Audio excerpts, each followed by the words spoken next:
ਮੇਰੇ ਪਿਆਰੇ ਦੇਸ਼ਵਾਸੀਓ, ਆਜ਼ਾਦੀ ਦੇ 75 ਸਾਲ ਪੂਰੇ ਹੋਣ ਉੱਤੇ ਦੇਸ਼ ਵਾਸੀਆਂ ਨੂੰ ਬਹੁਤ-ਬਹੁਤ ਵਧਾਈ। ਨਾ ਸਿਰਫ ਹਿੰਦੁਸਤਾਨ ਦਾ ਹਰ ਕੋਨਾ ਬਲਕਿ ਦੁਨੀਆ ਦੇ ਹਰ ਕੋਨੇ ਵਿੱਚ ਅੱਜ ਕਿਸੇ ਨਾ ਕਿਸੇ ਰੂਪ ਵਿੱਚ ਭਾਰਤੀਆਂ ਵੱਲੋਂ ਜਾਂ ਭਾਰਤ ਦੇ ਪ੍ਰਤੀ ਅਪਾਰ ਪ੍ਰੇਮ ਰੱਖਣ ਵਾਲਿਆਂ ਵੱਲੋਂ ਵਿਸ਼ਵ ਦੇ ਹਰ ਕੋਨੇ ਵਿੱਚ ਇਹ ਸਾਡਾ ਤਿਰੰਗਾ ਆਨ ਬਾਨ ਸ਼ਾਨ ਨਾਲ ਲਹਿਰਾ ਰਿਹਾ ਹੈ। ਮੈਂ ਵਿਸ਼ਵ ਭਰ ਵਿੱਚ ਫੈਲੇ ਹੋਏ ਭਾਰਤ ਪ੍ਰੇਮੀਆਂ ਨੂੰ, ਭਾਰਤੀਆਂ ਨੂੰ ਆਜ਼ਾਦੀ ਦੇ ਇਸ ਅੰਮ੍ਰਿਤ ਮਹਾਉਤਸਵ ਦੀ ਬਹੁਤ-ਬਹੁਤ ਵਧਾਈ ਦਿੰਦਾ ਹਾਂ। ਅੱਜ ਦਾ ਇਹ ਦਿਨ ਇਤਿਹਾਸਕ ਦਿਨ ਹੈ। ਇੱਕ ਪਵਿੱਤਰ ਪੜਾਅ, ਇੱਕ ਨਵੀਂ ਰਾਹ, ਇੱਕ ਨਵੇਂ ਸੰਕਲਪ ਤੇ ਨਵੀਂ ਸਮਰੱਥਾ ਨਾਲ ਕਦਮ ਵਧਾਉਣ ਦਾ ਇਹ ਸ਼ੁਭ ਮੌਕਾ ਹੈ। ਆਜ਼ਾਦੀ ਦੀ ਜੰਗ ਵਿੱਚ ਗੁਲਾਮੀ ਦਾ ਪੂਰਾ ਸਮਾਂ ਸੰਘਰਸ਼ ਵਿੱਚ ਗੁਜ਼ਰਿਆ ਹੈ। ਹਿੰਦੁਸਤਾਨ ਦਾ ਕੋਈ ਕੋਨਾ ਇੱਦਾਂ ਦਾ ਨਹੀਂ ਸੀ, ਕੋਈ ਸਮਾਂ ਇੱਦਾਂ ਦਾ ਨਹੀਂ ਸੀ ਜਦ ਦੇਸ਼ ਵਾਸੀਆਂ ਨੇ ਸੈਂਕੜਿਆਂ ਸਾਲਾਂ ਤੱਕ ਗੁਲਾਮੀ ਦੇ ਖਿਲਾਫ ਜੰਗ ਨਾ ਕੀਤੀ ਹੋਵੇ, ਜੀਵਨ ਨਾ ਖਪਾਇਆ ਹੋਵੇ, ਜ਼ੁਲਮ ਨਾ ਸਹੇ ਹੋਣ, ਬਲੀਦਾਨ ਨਾ ਦਿੱਤਾ ਹੋਵੇ। ਅੱਜ ਅਸੀਂ ਸਾਰੇ ਦੇਸ਼ ਵਾਸੀਆਂ ਲਈ ਇੱਦਾਂ ਦੇ ਹਰ ਮਹਾਂਪੁਰਖ ਨੂੰ, ਹਰ ਤਿਆਗੀ ਨੂੰ, ਹਰ ਬਲੀਦਾਨੀ ਨੂੰ ਨਮਨ ਕਰਨ ਦਾ ਮੌਕਾ ਹੈ।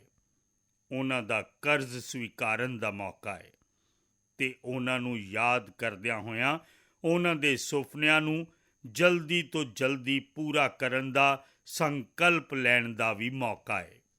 ਅਸੀਂ ਸਾਰੇ ਦੇਸ਼ ਵਾਸੀ ਧੰਨਵਾਦੀ ਹਾਂ ਪੂਜਨਯੋਗ ਬਾਪੂ ਦੇ, ਨੇਤਾ ਜੀ ਸੁਭਾਸ਼ ਚੰਦਰ ਬੋਸ ਦੇ, ਬਾਬਾ ਸਾਹਿਬ ਅੰਬੇਦਕਰ ਦੇ, ਵੀਰ ਸਾਵਰਕਰ ਦੇ, ਜਿਨ੍ਹਾਂ ਨੇ ਫਰਜ਼ ਦੀ ਰਾਹ ਉੱਤੇ ਆਪਣੀ ਜ਼ਿੰਦਗੀ ਨੂੰ ਖਪਾ ਦਿੱਤਾ।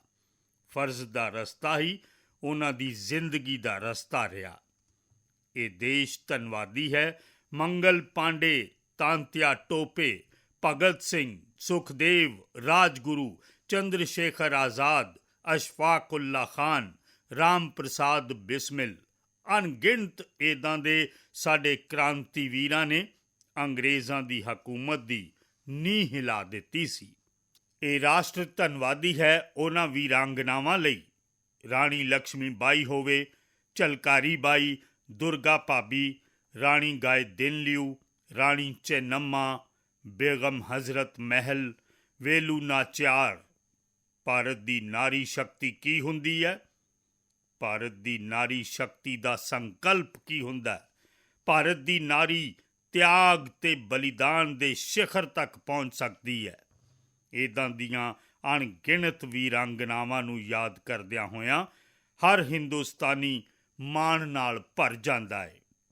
ਆਜ਼ਾਦੀ ਦੀ ਜੰਗ ਵੀ ਲੜਨ ਵਾਲੇ ਅਤੇ ਆਜ਼ਾਦੀ ਤੋਂ ਬਾਅਦ ਦੇਸ਼ ਬਣਾਉਣ ਵਾਲੇ ਡਾਕਟਰ ਰਾਜਿੰਦਰ ਪ੍ਰਸਾਦ ਜੀ ਹੋਣ, ਨਹਿਰੂ ਜੀ ਹੋਣ, ਸਰਦਾਰ ਵੱਲਭ ਭਾਈ ਪਟੇਲ, ਸ਼ਿਆਮਾ ਪ੍ਰਸਾਦ ਮੁਖਰਜੀ, ਲਾਲ ਬਹਾਦੁਰ ਸ਼ਾਸਤਰੀ, ਦੀਨ ਦਿਆਲ ਉਪਾਧਿਆਏ, ਜੈ ਪ੍ਰਕਾਸ਼ ਨਾਰਾਇਣ, ਰਾਮ ਮਨੋਹਰ ਲੋਹੀਆ, ਆਚਾਰਿਆ ਵਿਨੋਬਾ ਭਾਵੇ, ਨਾਨਾ ਜੀ ਦੇਸ਼ਮੁਖ, ਸੁਬਰਾਮਨਿਅਮ ਭਾਰਤੀ, ਅਣਗਿਣਤ ਇਹਨਾਂ ਮਹਾਂਪੁਰਖਾਂ ਨੂੰ ਅੱਜ ਪ੍ਰਣਾਮ ਕਰਨ ਦਾ ਮੌਕਾ ਹੈ। ਜਦ ਆਜ਼ਾਦੀ ਦੀ ਜੰਗ ਦੀ ਚਰਚਾ ਕਰਦੇ ਹਾਂ ਤਾਂ ਅਸੀਂ ਉਹਨਾਂ ਜੰਗਲਾਂ 'ਚ ਜੀਣ ਵਾਲੇ ਸਾਡੇ ਆਦੀਵਾਸੀ ਸਮਾਜ ਦਾ ਵੀ ਗੌਰਵ ਕਰਨਾ ਅਸੀਂ ਨਹੀਂ ਭੁੱਲ ਸਕਦੇ। ਭਗਵਾਨ ਬਿਰਸਾ ਮੁੰਡਾ, ਸਿੱਧੂ ਕਾਨਹੂ, ਅੱਲੂਰੀ ਸੀਤਾਰਾਮ ਰਾਜੂ, ਗੋਵਿੰਦ ਗੁਰੂ, ਅਣਗਿਣਤ ਨਾਂ ਨੇ ਜਿਨ੍ਹਾਂ ਨੇ ਆਜ਼ਾਦੀ ਦੇ ਅੰਦੋਲਨ ਦੀ ਆਵਾਜ਼ ਬਣ ਕੇ ਦੂਰ ਦੁਰਾਡੇ ਜੰਗਲਾਂ 'ਚ ਵੀ ਮੇਰੇ ਆਦੀਵਾਸੀ ਭਰਾਵਾਂ ਭੈਣਾਂ ਵਿੱਚ, ਮਾਤਾਵਾਂ ਵਿੱਚ, ਨੌਜਵਾਨਾਂ ਵਿੱਚ ਮਾਤਰ ਭੂਮੀ ਲਈ ਜਿਉਣ ਤੇ ਮਰਨ ਦੀ ਪ੍ਰੇਰਣਾ ਜਗਾਈ। ਇਹ ਦੇਸ਼ ਦਾ ਸੁਭਾਗ ਰਿਹਾ ਹੈ ਕਿ ਆਜ਼ਾਦੀ ਦੀ ਜੰਗ ਦੇ ਕਈ ਰੂਪ ਰਹੇ ਅਤੇ ਉਸ ਵਿੱਚ ਇੱਕ ਰੂਪ ਇਹ ਵੀ ਸੀ ਜਿਸ ਵਿੱਚ ਨਾਰਾਇਣ ਗੁਰੂ ਹੋਣ, ਸਵਾਮੀ ਵਿਵੇਕਾਨੰਦ ਹੋਣ, ਮਹਾਰਿਸ਼ੀ ਔਰਬਿੰਦੋ ਹੋਣ, ਗੁਰੂਦੇਵ ਰਬਿੰਦਰਨਾਥ ਟੈਗੋਰ ਹੋਣ। ਇਹੋ ਜਿਹੇ ਕਈ ਮਹਾਂਪੁਰਖ ਹਿੰਦੁਸਤਾਨ ਦੇ ਹਰ ਕੋਨੇ ਵਿੱਚ, ਹਰ ਪਿੰਡ ਵਿੱਚ ਭਾਰਤ ਦੀ ਚੇਤਨਾ ਨੂੰ ਜਗਾਉਂਦੇ ਰਹੇ, ਭਾਰਤ ਨੂੰ ਚੇਤਨਮਨ ਬਣਾਉਂਦੇ ਰਹੇ। ਅੰਮ੍ਰਿਤ ਮਹਾਉਤਸਵ ਦੇ ਦੌਰਾਨ ਦੇਸ਼ ਵਿੱਚ ਪੂਰੇ 1 ਸਾਲ ਤੋਂ ਅਸੀਂ ਵੇਖ ਰਹੇ ਹਾਂ 2021 ਵਿੱਚ ਦਾਂਡੀ ਯਾਤਰਾ ਤੋਂ ਸ਼ੁਰੂ ਹੋ ਕੇ ਸਮ੍ਰਿਤੀ ਦਿਹਾੜੇ ਨੂੰ ਮਨਾਉਂਦੇ ਹੋਏ ਹਿੰਦੁਸਤਾਨ ਦੇ ਹਰ ਜ਼ਿਲ੍ਹੇ ਵਿੱਚ, ਹਰ ਕੋਨੇ ਵਿੱਚ ਦੇਸ਼ ਵਾਸੀਆਂ ਨੇ ਆਜ਼ਾਦੀ ਦਾ ਅੰਮ੍ਰਿਤ ਮਹਾਉਤਸਵ ਦੇ ਉਦੇਸ਼ ਲਈ ਪ੍ਰੋਗਰਾਮ ਕੀਤੇ। ਸ਼ਾਇਦ ਹੀ ਕਦੇ ਇਤਿਹਾਸ ਵਿੱਚ ਇੰਨਾ ਵਿਸ਼ਾਲ, ਇੰਨਾ ਵਿਆਪਕ, ਲੰਬਾ ਇੱਕ ਹੀ ਮਕਸਦ ਦਾ ਉਤਸਵ ਮਨਾਇਆ ਗਿਆ ਹੋਵੇ। ਸ਼ਾਇਦ ਇਹ ਇਸ ਤਰ੍ਹਾਂ ਦੀ ਪਹਿਲੀ ਘਟਨਾ ਹੈ ਜਦੋਂ ਹਿੰਦੁਸਤਾਨ ਦੇ ਹਰ ਕੋਨੇ ਵਿੱਚ ਉਹਨਾਂ ਸਾਰਿਆਂ ਮਹਾਂਪੁਰਖਾਂ ਨੂੰ ਯਾਦ ਕਰਨ ਦੀ ਕੋਸ਼ਿਸ਼ ਕੀਤੀ ਗਈ ਜਿਨ੍ਹਾਂ ਨੂੰ ਕਿਸੇ ਨਾ ਕਿਸੇ ਕਾਰਨ ਕਰਕੇ ਇਤਿਹਾਸ 'ਚ ਥਾਂ ਨਹੀਂ ਮਿਲਿਆ ਜਾਂ ਉਹਨਾਂ ਨੂੰ ਭੁਲਾ ਦਿੱਤਾ ਗਿਆ ਸੀ। ਅੱਜ ਦੇਸ਼ ਨੇ ਖੋਜ ਕਰਕੇ ਹਰ ਕੋਨੇ ਵਿੱਚ ਇੱਦਾਂ ਦੇ ਵੀਰਾਂ ਨੂੰ, ਮਹਾਂਪੁਰਖਾਂ ਨੂੰ, ਤਿਆਗੀਆਂ ਨੂੰ, ਬਲੀਦਾਨੀਆਂ ਨੂੰ, ਸੱਤਿਆਗ੍ਰਹੀਆਂ ਨੂੰ ਯਾਦ ਕੀਤਾ, ਪ੍ਰਣਾਮ ਕੀਤਾ। ਅੰਮ੍ਰਿਤ ਮਹਾਉਤਸਵ ਦੇ ਦਰਮਿਆਨ ਇਹਨਾਂ ਸਾਰੇ ਮਹਾਂਪੁਰਖਾਂ ਨੂੰ ਨਮਨ ਕਰਨ ਦਾ ਮੌਕਾ ਰਿਹਾ। ਕੱਲ੍ਹ 14 ਅਗਸਤ ਨੂੰ ਭਾਰਤ ਨੇ ਵੰਡ ਦੇ ਦਰਦ ਦੀ ਯਾਦ ਦਿਹਾੜਾ ਵੀ ਬੜੇ ਹੀ ਭਾਰੀ ਮਨ ਦੇ ਨਾਲ ਦਿਲ ਦੇ ਗਹਿਰੇ ਜ਼ਖਮਾਂ ਨੂੰ ਚੇਤੇ ਕਰਦਿਆਂ ਹੋਇਆਂ ਮਨਾਇਆ। ਉਹਨਾਂ ਲੋਕਾਂ ਨੇ ਬਹੁਤ ਕੁਝ ਸਹਿਣ ਕੀਤਾ ਸੀ, ਤਿਰੰਗੇ ਦੀ ਸ਼ਾਨ ਲਈ ਸਹਿਣ ਕੀਤਾ ਸੀ, ਮਾਤ ਭੂਮੀ ਦੀ ਮਿੱਟੀ ਦੀ ਮੁਹੱਬਤ ਕਰਕੇ ਸਹਿਣ ਕੀਤਾ ਸੀ ਤੇ ਧੀਰਜ ਨਹੀਂ ਛੱਡਿਆ ਸੀ। ਭਾਰਤ ਦੇ ਪ੍ਰਤੀ ਪ੍ਰੇਮ ਨਾਲ ਨਵੀਂ ਜ਼ਿੰਦਗੀ ਦੀ ਸ਼ੁਰੂਆਤ ਕਰਨ ਦਾ ਉਹਨਾਂ ਦਾ ਸੰਕਲਪ ਪ੍ਰਣਾਮ ਕਰਨ ਯੋਗ ਹੈ, ਪ੍ਰੇਰਣਾ ਪਾਉਣ ਦੇ ਯੋਗ ਹੈ। ਅੱਜ ਜਦੋਂ ਅਸੀਂ ਆਜ਼ਾਦੀ ਦਾ ਅੰਮ੍ਰਿਤ ਮਹਾਉਤਸਵ ਮਨਾ ਰਹੇ ਹਾਂ ਤਾਂ ਪਿਛਲੇ 75 ਸਾਲ ਦੇਸ਼ ਲਈ ਜਿਉਣ ਤੇ ਮਰਨ ਵਾਲੇ, ਦੇਸ਼ ਦੀ ਸੁਰੱਖਿਆ ਕਰਨ ਵਾਲੇ, ਦੇਸ਼ ਦੇ ਸੰਕਲਪਾਂ ਨੂੰ ਪੂਰਾ ਕਰਨ ਵਾਲੇ, ਚਾਹੇ ਉਹ ਸੈਨਾ ਦੇ ਜਵਾਨ ਹੋਣ, ਪੁਲਿਸ ਦੇ ਕਰਮੀ ਹੋਣ, ਸ਼ਾਸਨ ਵਿੱਚ ਬੈਠੇ ਹੋਏ ਬਿਊਰੋਕਰੇਟਸ ਹੋਣ, ਜਨ ਪ੍ਰਤੀਨਿਧੀ ਹੋਣ, ਸਥਾਨਕ ਸਵਰਾਜ ਸੰਸਥਾਵਾਂ ਦੇ ਸ਼ਾਸਕ ਪ੍ਰਸ਼ਾਸਕ ਰਹੇ ਹੋਣ, ਰਾਜਾਂ ਦੇ ਸ਼ਾਸਕ ਪ੍ਰਸ਼ਾਸਕ ਰਹੇ ਹੋਣ, ਕੇਂਦਰ ਦੇ ਸ਼ਾਸਕ ਪ੍ਰਸ਼ਾਸਕ ਰਹੇ ਹੋਣ, 75 ਸਾਲਾਂ ਵਿੱਚ ਇਹਨਾਂ ਸਾਰਿਆਂ ਦੇ ਯੋਗਦਾਨ ਨੂੰ ਵੀ ਅੱਜ ਯਾਦ ਕਰਨ ਦਾ ਮੌਕਾ ਹੈ ਤੇ ਦੇਸ਼ ਦੇ ਕਰੋੜਾਂ ਨਾਗਰਿਕਾਂ ਨੂੰ ਵੀ ਜਿਨ੍ਹਾਂ ਨੇ 75 ਸਾਲਾਂ ਵਿੱਚ ਕਈ ਤਰ੍ਹਾਂ ਦੀਆਂ ਮੁਸ਼ਕਿਲਾਂ ਦੇ ਵਿੱਚ ਵੀ ਦੇਸ਼ ਨੂੰ ਅੱਗੇ ਵਧਾਉਣ ਲਈ ਆਪਣੇ ਤੋਂ ਜੋ ਵੀ ਹੋ ਸਕਿਆ ਉਹ ਕਰਨ ਦੀ ਕੋਸ਼ਿਸ਼ ਕੀਤੀ। ਮੇਰੇ ਪਿਆਰੇ ਦੇਸ਼ ਵਾਸੀਓ, 75 ਸਾਲ ਦੀ ਸਾਡੀ ਇਹ ਯਾਤਰਾ ਕਈ ਉਤਾਰ ਚੜ੍ਹਾਵਾਂ ਨਾਲ ਭਰੀ ਹੋਈ ਹੈ। ਸੁੱਖ ਦੁੱਖ ਦੀ ਛਾਂ ਆਉਂਦੀ ਜਾਂਦੀ ਰਹੀ ਹੈ ਤੇ ਇਸ ਦੌਰਾਨ ਵੀ ਸਾਡੇ ਦੇਸ਼ ਵਾਸੀਆਂ ਨੇ ਪ੍ਰਾਪਤੀਆਂ ਕੀਤੀਆਂ ਨੇ, ਯਤਨ ਕੀਤੇ ਨੇ, ਹਾਰ ਨਹੀਂ ਮੰਨੀ ਹੈ, ਸੰਕਲਪਾਂ ਨੂੰ ਮਿਟਣ ਨਹੀਂ ਦਿੱਤਾ ਹੈ ਤੇ ਇਸੇ ਲਈ ਹੀ ਇਹ ਵੀ ਸੱਚਾਈ ਹੈ ਕਿ ਸੈਂਕੜੇ ਸਾਲਾਂ ਦੀ ਗੁਲਾਮੀ ਦੇ ਬੁਰੇ ਸਮੇਂ ਨੇ ਭਾਰਤ ਦੇ ਮਨ ਨੂੰ, ਭਾਰਤ ਦੇ ਮਾਨਵ ਦੀਆਂ ਭਾਵਨਾਵਾਂ ਨੂੰ ਗਹਿਰੇ ਜ਼ਖਮ ਦਿੱਤੇ, ਗਹਿਰੀ ਚੋਟ ਪਹੁੰਚਾਈ ਹੈ। ਪਰ ਉਸ ਦੇ ਅੰਦਰ ਇੱਕ ਜ਼ਿੱਦ ਵੀ ਸੀ, ਜ਼ਿੰਦਗੀ ਦੀ ਸੰਭਾਵਨਾ ਵੀ ਸੀ, ਇੱਕ ਜਨੂਨ ਵੀ ਸੀ, ਇੱਕ ਜੋਸ਼ ਵੀ ਸੀ।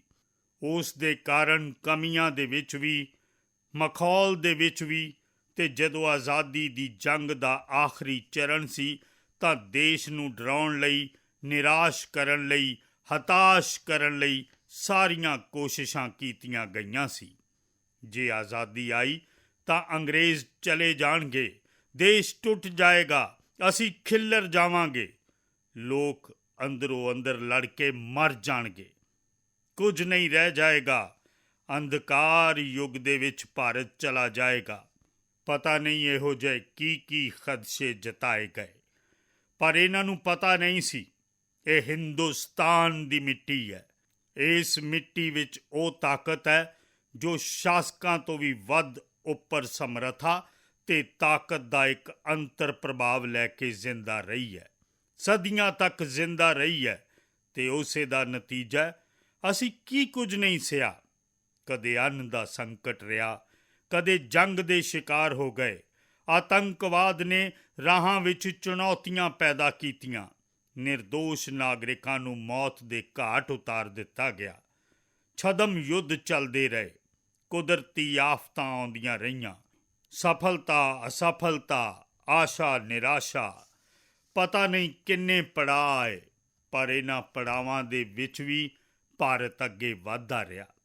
ਭਾਰਤ ਦੀ ਵੰਨ ਸੁਵੰਨਤਾ ਜੋ ਦੂਜਿਆਂ ਨੂੰ ਭਾਰਤ ਲਈ ਬੋਝ ਲੱਗਦੀ ਸੀ, ਉਹ ਭਾਰਤ ਦੀ ਵੰਨ ਸੁਵੰਨਤਾ ਹੀ ਭਾਰਤ ਦੀ ਅਨਮੋਲ ਤਾਕਤ ਹੈ।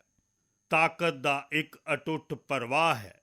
ਦੁਨੀਆ ਨੂੰ ਪਤਾ ਨਹੀਂ ਸੀ ਕਿ ਭਾਰਤ ਦੇ ਕੋਲ ਇੱਕ ਇਨਹੈਰੈਂਟ ਸਮਰੱਥਾ ਹੈ, ਇੱਕ ਸੰਸਕਾਰ ਸਰਿਤਾ ਹੈ, ਇੱਕ ਦਿਲ ਤੇ ਦਿਮਾਗ ਦਾ ਵਿਚਾਰਾਂ ਦਾ ਬੰਧਨ ਹੈ, ਤੇ ਉਹ ਹੈ ਕਿ ਭਾਰਤ ਲੋਕਤੰਤਰ ਦੀ ਜਨਨੀ ਹੈ, ਮਦਰ ਆਫ ਡੈਮੋਕ੍ਰੇਸੀ ਹੈ।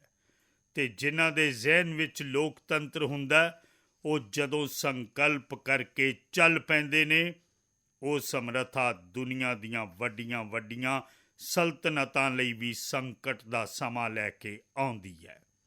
ਇਹ ਹੈ ਮਦਰ ਆਫ ਡੈਮੋਕ੍ਰੇਸੀ। ਇਹ ਲੋਕਤੰਤਰ ਦੀ ਜਨਨੀ ਸਾਡੇ ਭਾਰਤ ਨੇ ਸਿੱਧ ਕਰ ਦਿੱਤਾ ਕਿ ਸਾਡੇ ਕੋਲ ਇੱਕ ਅਨਮੋਲ ਸਮਰੱਥਾ ਹੈ। ਮੇਰੇ ਪਿਆਰੇ ਦੇਸ਼ਵਾਸੀਓ, 75 ਸਾਲ ਦੀ ਯਾਤਰਾ 'ਚ ਆਸਾਂ, ਉਮੀਦਾਂ, ਉਤਰਾਅ ਚੜ੍ਹਾਅ ਸਭ ਦੇ ਵਿੱਚ ਹਰੇਕ ਦੀਆਂ ਕੋਸ਼ਿਸ਼ਾਂ ਤੋਂ ਬਾਅਦ ਅਸੀਂ ਜਿੱਥੇ ਤੱਕ ਪਹੁੰਚ ਸਕੇ ਉੱਥੇ ਪੁੱਜੇ। ਤੇ 2014 'ਚ ਦੇਸ਼-ਵਾਸੀਆਂ ਨੇ ਮੈਨੂੰ ਜ਼ਿੰਮੇਦਾਰੀ ਦਿੱਤੀ। ਆਜ਼ਾਦੀ ਦੇ ਬਾਅਦ ਪੈਦਾ ਹੋਇਆ ਮੈਂ ਪਹਿਲਾ ਆਦਮੀ ਸੀ ਜਿਸ ਨੂੰ ਲਾਲ ਕਿਲੇ ਤੋਂ ਦੇਸ਼-ਵਾਸੀਆਂ ਦਾ ਗੌਰਵ ਗਾਨ ਕਰਨ ਦਾ ਮੌਕਾ ਮਿਲਿਆ। ਪਰ ਮੇਰੇ ਦਿਲ ਵਿੱਚ ਜੋ ਵੀ ਤੁਹਾਡੇ ਕੋਲੋਂ ਸਿੱਖਿਆ ਹਾਂ, ਜਿੰਨਾ ਤੁਹਾਨੂੰ ਜਾਣਿਆ ਹੈ, ਮੇਰੇ ਦੇਸ਼-ਵਾਸੀਓ, ਤੁਹਾਡੇ ਸੁੱਖ ਦੁੱਖ ਨੂੰ ਸਮਝ ਸਕਿਆ ਹਾਂ।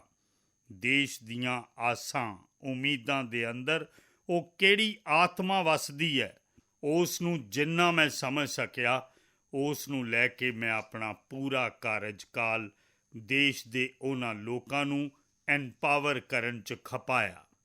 ਚਾਹੇ ਉਹ ਦਲਿਤ ਹੋਵੇ, ਸ਼ੋਸ਼ਿਤ ਹੋਵੇ, ਵੰਚਿਤ ਹੋਵੇ, ਆਦੀਵਾਸੀ ਹੋਵੇ, ਔਰਤ ਹੋਵੇ, ਨੌਜਵਾਨ ਹੋਣ, ਕਿਸਾਨ ਹੋਣ, ਦਿਵਿਆਂਗ ਹੋਣ, ਪੂਰਬ ਹੋਵੇ, ਪੱਛਮ ਹੋਵੇ, ਉੱਤਰ ਹੋਵੇ, ਦੱਖਣ ਹੋਵੇ, ਸਮੁੰਦਰ ਦਾ ਤੱਟ ਹੋਵੇ, ਹਿਮਾਲਿਆ ਦੀਆਂ ਕੰਦਰਾਵਾਂ ਹੋਣ, ਹਰ ਕੋਨੇ ਵਿੱਚ ਮਹਾਤਮਾ ਗਾਂਧੀ ਦਾ ਜੋ ਸੁਪਨਾ ਸੀ ਆਖਰੀ ਇਨਸਾਨ ਦੀ ਚਿੰਤਾ ਕਰਨ ਦਾ, ਮਹਾਤਮਾ ਗਾਂਧੀ ਜੀ ਦੀ ਉਮੀਦ ਸੀ ਆਖਰੀ ਕਿਨਾਰੇ 'ਤੇ ਬੈਠੇ ਹੋਏ ਆਦਮੀ ਨੂੰ ਸਮਰੱਥ ਬਣਾਉਣ ਦੀ।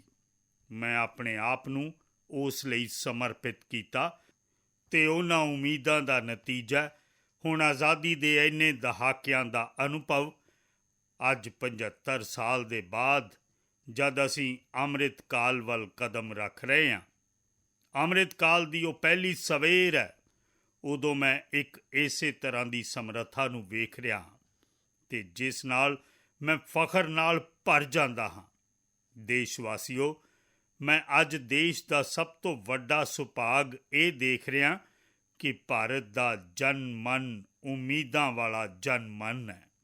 ਐਸਪੀਰੇਸ਼ਨਲ ਸੁਸਾਇਟੀ ਕਿਸੇ ਵੀ ਦੇਸ਼ ਦੀ ਬਹੁਤ ਵੱਡੀ ਅਮਾਨਤ ਹੁੰਦੀ ਹੈ ਤੇ ਸਾਨੂੰ ਫਖਰ ਹੈ ਕਿ ਅੱਜ ਹਿੰਦੁਸਤਾਨ ਦੇ ਕੋਨੇ-ਕੋਨੇ ਵਿੱਚ, ਹਰ ਸਮਾਜ ਦੇ ਹਰ ਵਰਗ ਵਿੱਚ, ਹਰ ਤਬਕੇ ਵਿੱਚ ਉਮੀਦਾਂ ਜ਼ੋਰਾਂ 'ਤੇ ਨੇ।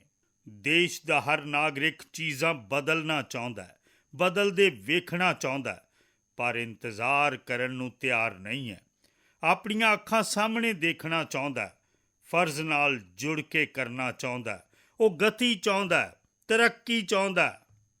75 ਸਾਲ ਵਿੱਚ ਵੇਖੇ ਹੋਏ ਸਾਰੇ ਸੁਪਨੇ ਆਪਣੀਆਂ ਅੱਖਾਂ ਦੇ ਸਾਹਮਣੇ ਪੂਰਾ ਕਰਨ ਲਈ ਉਤਾਵਲਾ ਹੈ, ਉਤਸ਼ਾਹਿਤ ਹੈ। ਕੁਝ ਲੋਕਾਂ ਨੂੰ ਇਸ ਕਰਕੇ ਤਕਲੀਫ ਹੋ ਸਕਦੀ ਹੈ ਕਿਉਂਕਿ ਜਦੋਂ ਐਸਪੀਰੇਸ਼ਨਲ ਸੁਸਾਇਟੀ ਹੁੰਦੀ ਹੈ ਤਾਂ ਸਰਕਾਰਾਂ ਨੂੰ ਵੀ ਤਲਵਾਰ ਦੀ ਧਾਰ 'ਤੇ ਚੱਲਣਾ ਪੈਂਦਾ ਹੈ।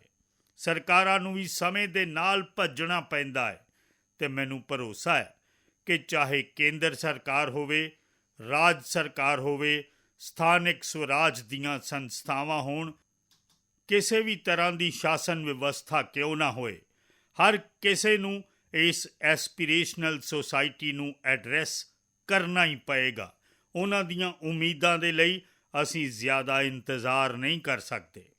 ਸਾਡੀ ਇਸ ਐਸਪੀਰੇਸ਼ਨਲ ਸੁਸਾਇਟੀ ਨੇ ਲੰਬੇ ਅਰਸੇ ਤੱਕ ਇੰਤਜ਼ਾਰ ਕੀਤਾ ਹੈ, ਪਰ ਹੁਣ ਉਹ ਆਪਣੀ ਆਉਣ ਵਾਲੀ ਪੀੜ੍ਹੀ ਨੂੰ ਇੰਤਜ਼ਾਰ ਵਿੱਚ ਜਿਉਣ ਲਈ ਮਜਬੂਰ ਕਰਨ ਨੂੰ ਤਿਆਰ ਨਹੀਂ ਹੈ ਅਤੇ ਇਸ ਲਈ ਇਹ ਅੰਮ੍ਰਿਤ ਕਾਲ ਦੀ ਪਹਿਲੀ ਸਵੇਰ ਸਾਨੂੰ ਉਸ ਐਸਪੀਰੇਸ਼ਨਲ ਸੁਸਾਇਟੀ ਦੀਆਂ ਉਮੀਦਾਂ ਨੂੰ ਪੂਰਾ ਕਰਨ ਲਈ ਬਹੁਤ ਵੱਡਾ ਸੁਨਹਿਰੀ ਮੌਕਾ ਲੈ ਕੇ ਆਈ ਹੈ। ਮੇਰੇ ਪਿਆਰੇ ਦੇਸ਼ਵਾਸੀਓ, ਅਸੀਂ ਪਿਛਲੇ ਦਿਨੀਂ ਵੇਖਿਆ ਇੱਕ ਹੋਰ ਤਾਕਤ ਦਾ ਅਸੀਂ ਅਨੁਭਵ ਕੀਤਾ ਅਤੇ ਉਹ ਹੈ ਭਾਰਤ ਵਿੱਚ ਸਮੂਹਿਕ ਚੇਤਨਾ ਦਾ ਦੁਬਾਰਾ ਜਾਗਰਣ ਹੋਇਆ।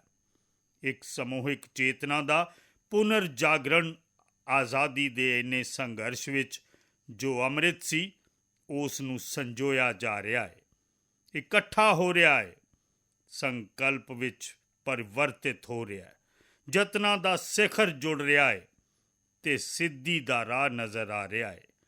ਇਹ ਚੇਤਨਾ, ਮੈਂ ਸਮਝਦਾ ਕਿ ਚੇਤਨਾ ਦਾ ਜਾਗਰਣ, ਇਹ ਪੁਨਰ ਜਾਗਰਣ, ਇਹ ਸਾਡੀ ਸਭ ਤੋਂ ਵੱਡੀ ਅਮਾਨਤ ਹੈ ਅਤੇ ਇਹ ਪੁਨਰ ਜਾਗਰਣ ਵੇਖੋ 10 ਅਗਸਤ ਤੱਕ ਲੋਕਾਂ ਨੂੰ ਪਤਾ ਤੱਕ ਨਹੀਂ ਹੋਏਗਾ ਸ਼ਾਇਦ ਕਿ ਦੇਸ਼ ਦੇ ਅੰਦਰ ਕਿਹੜੀ ਤਾਕਤ ਹੈ, ਪਰ ਪਿਛਲੇ 3 ਦਿਨਾਂ ਤੋਂ ਜਿਸ ਤਰ੍ਹਾਂ ਤੋਂ ਤਿਰੰਗੇ ਝੰਡੇ ਨੂੰ ਲੈ ਕੇ, ਤਿਰੰਗਾ ਦੀ ਯਾਤਰਾ ਨੂੰ ਲੈ ਕੇ ਦੇਸ਼ ਚੱਲ ਪਿਆ ਹੈ, ਵੱਡੇ ਵੱਡੇ ਸੋਸ਼ਲ ਸਾਇੰਸ ਦੇ ਐਕਸਪਰਟਸ ਵੀ ਉਹ ਵੀ ਸ਼ਾਇਦ ਕਲਪਨਾ ਨਹੀਂ ਕਰ ਸਕਦੇ ਕਿ ਮੇਰੇ ਦੇਸ਼ ਦੇ ਅੰਦਰ ਕਿੰਨੀ ਸਮਰੱਥਾ ਹੈ ਕਿ ਇੱਕ ਤਿਰੰਗੇ ਝੰਡੇ ਨੇ ਵਿਖਾ ਦਿੱਤਾ ਹੈ। ਇਹ ਪੁਨਰ ਚੇਤਨਾ, ਪੁਨਰ ਜਾਗਰਣ ਦਾ ਪਲ ਹੈ। ਇਹ ਲੋਕ ਸਮਝ ਨਹੀਂ ਪਾ ਰਹੇ। ਜਦੋਂ ਦੇਸ਼ ਜਨਤਾ ਕਰਫਿਊ ਦੇ ਲਈ ਹਿੰਦੁਸਤਾਨ ਦਾ ਹਰ ਕੋਨਾ ਚੱਲ ਪੈਂਦਾ, ਉਦੋਂ ਉਸ ਚੇਤਨਾ ਦਾ ਪਤਾ ਲੱਗਦਾ ਹੈ। ਜਦੋਂ ਦੇਸ਼ ਤਾਲੀ ਥਾਲੀ ਵਜਾ ਕੇ ਕਰੋਨਾ ਵਾਰੀਅਰਸ ਦੇ ਨਾਲ ਮੋਢਾ ਮਿਲਾ ਕੇ ਖੜਾ ਹੋ ਜਾਂਦਾ, ਉਦੋਂ ਚੇਤਨਾ ਦਾ ਪਤਾ ਲੱਗਦਾ। ਜਦੋਂ ਦੀਵਾ ਜਗਾ ਕੇ ਕਰੋਨਾ ਵਾਰੀਅਰਸ ਨੂੰ ਸ਼ੁਭ ਕਾਮਨਾਵਾਂ ਦੇਣ ਲਈ ਦੇਸ਼ ਚੱਲ ਪੈਂਦਾ, ਉਦੋਂ ਉਸ ਚੇਤਨਾ ਦਾ ਪਤਾ ਲੱਗਦਾ। ਦੁਨੀਆ ਕਰੋਨਾ ਦੇ ਸਮੇਂ ਵੈਕਸੀਨ ਲਵੇ ਜਾਂ ਨਾ ਲਵੇ, ਵੈਕਸੀਨ ਕੰਮ ਦੀ ਹੈ ਜਾਂ ਨਹੀਂ, ਇਸੇ ਉਲਝਣ 'ਚ ਜੀ ਰਹੀ ਸੀ। ਉਸ ਵੇਲੇ ਮੇਰੇ ਦੇਸ਼ ਦੇ ਗਰੀਬ ਪਿੰਡ ਵੀ 200 ਕਰੋੜ ਡੋਜ਼ ਦੁਨੀਆ ਨੂੰ ਹੈਰਾਨ ਕਰਨ ਵਾਲਾ ਕੰਮ ਕਰਕੇ ਵਿਖਾ ਦਿੰਦੇ ਨੇ। ਇਹੀ ਚੇਤਨਾ ਹੈ, ਇਹੀ ਸਮਰੱਥਾ ਹੈ। ਇਸੇ ਸਮਰੱਥਾ ਨੇ ਅੱਜ ਦੇਸ਼ ਨੂੰ ਨਵੀਂ ਤਾਕਤ ਦਿੱਤੀ ਹੈ। ਮੇਰੇ ਪਿਆਰੇ ਭਰਾਵੋ ਭੈਣੋ, ਇਸ ਇੱਕ ਮਹੱਤਵਪੂਰਨ ਸਮਰੱਥਾ ਨੂੰ ਮੈਂ ਵੇਖ ਰਿਹਾ, ਜਿਵੇਂ ਐਸਪੀਰੇਸ਼ਨਲ ਸੁਸਾਇਟੀ, ਜਿਵੇਂ ਪੁਨਰ ਜਾਗਰਣ, ਉਵੇਂ ਹੀ ਆਜ਼ਾਦੀ ਦੇ ਇੰਨੇ ਦਹਾਕਿਆਂ ਬਾਅਦ ਪੂਰੇ ਵਿਸ਼ਵ ਦਾ ਭਾਰਤ ਵੱਲ ਵੇਖਣ ਦਾ ਨਜ਼ਰੀਆ ਬਦਲ ਚੁੱਕਾ ਹੈ। ਵਿਸ਼ਵ ਭਾਰਤ ਵੱਲ ਫਖਰ ਨਾਲ ਵੇਖ ਰਿਹਾ ਹੈ, ਉਮੀਦ ਨਾਲ ਵੇਖ ਰਿਹਾ ਹੈ।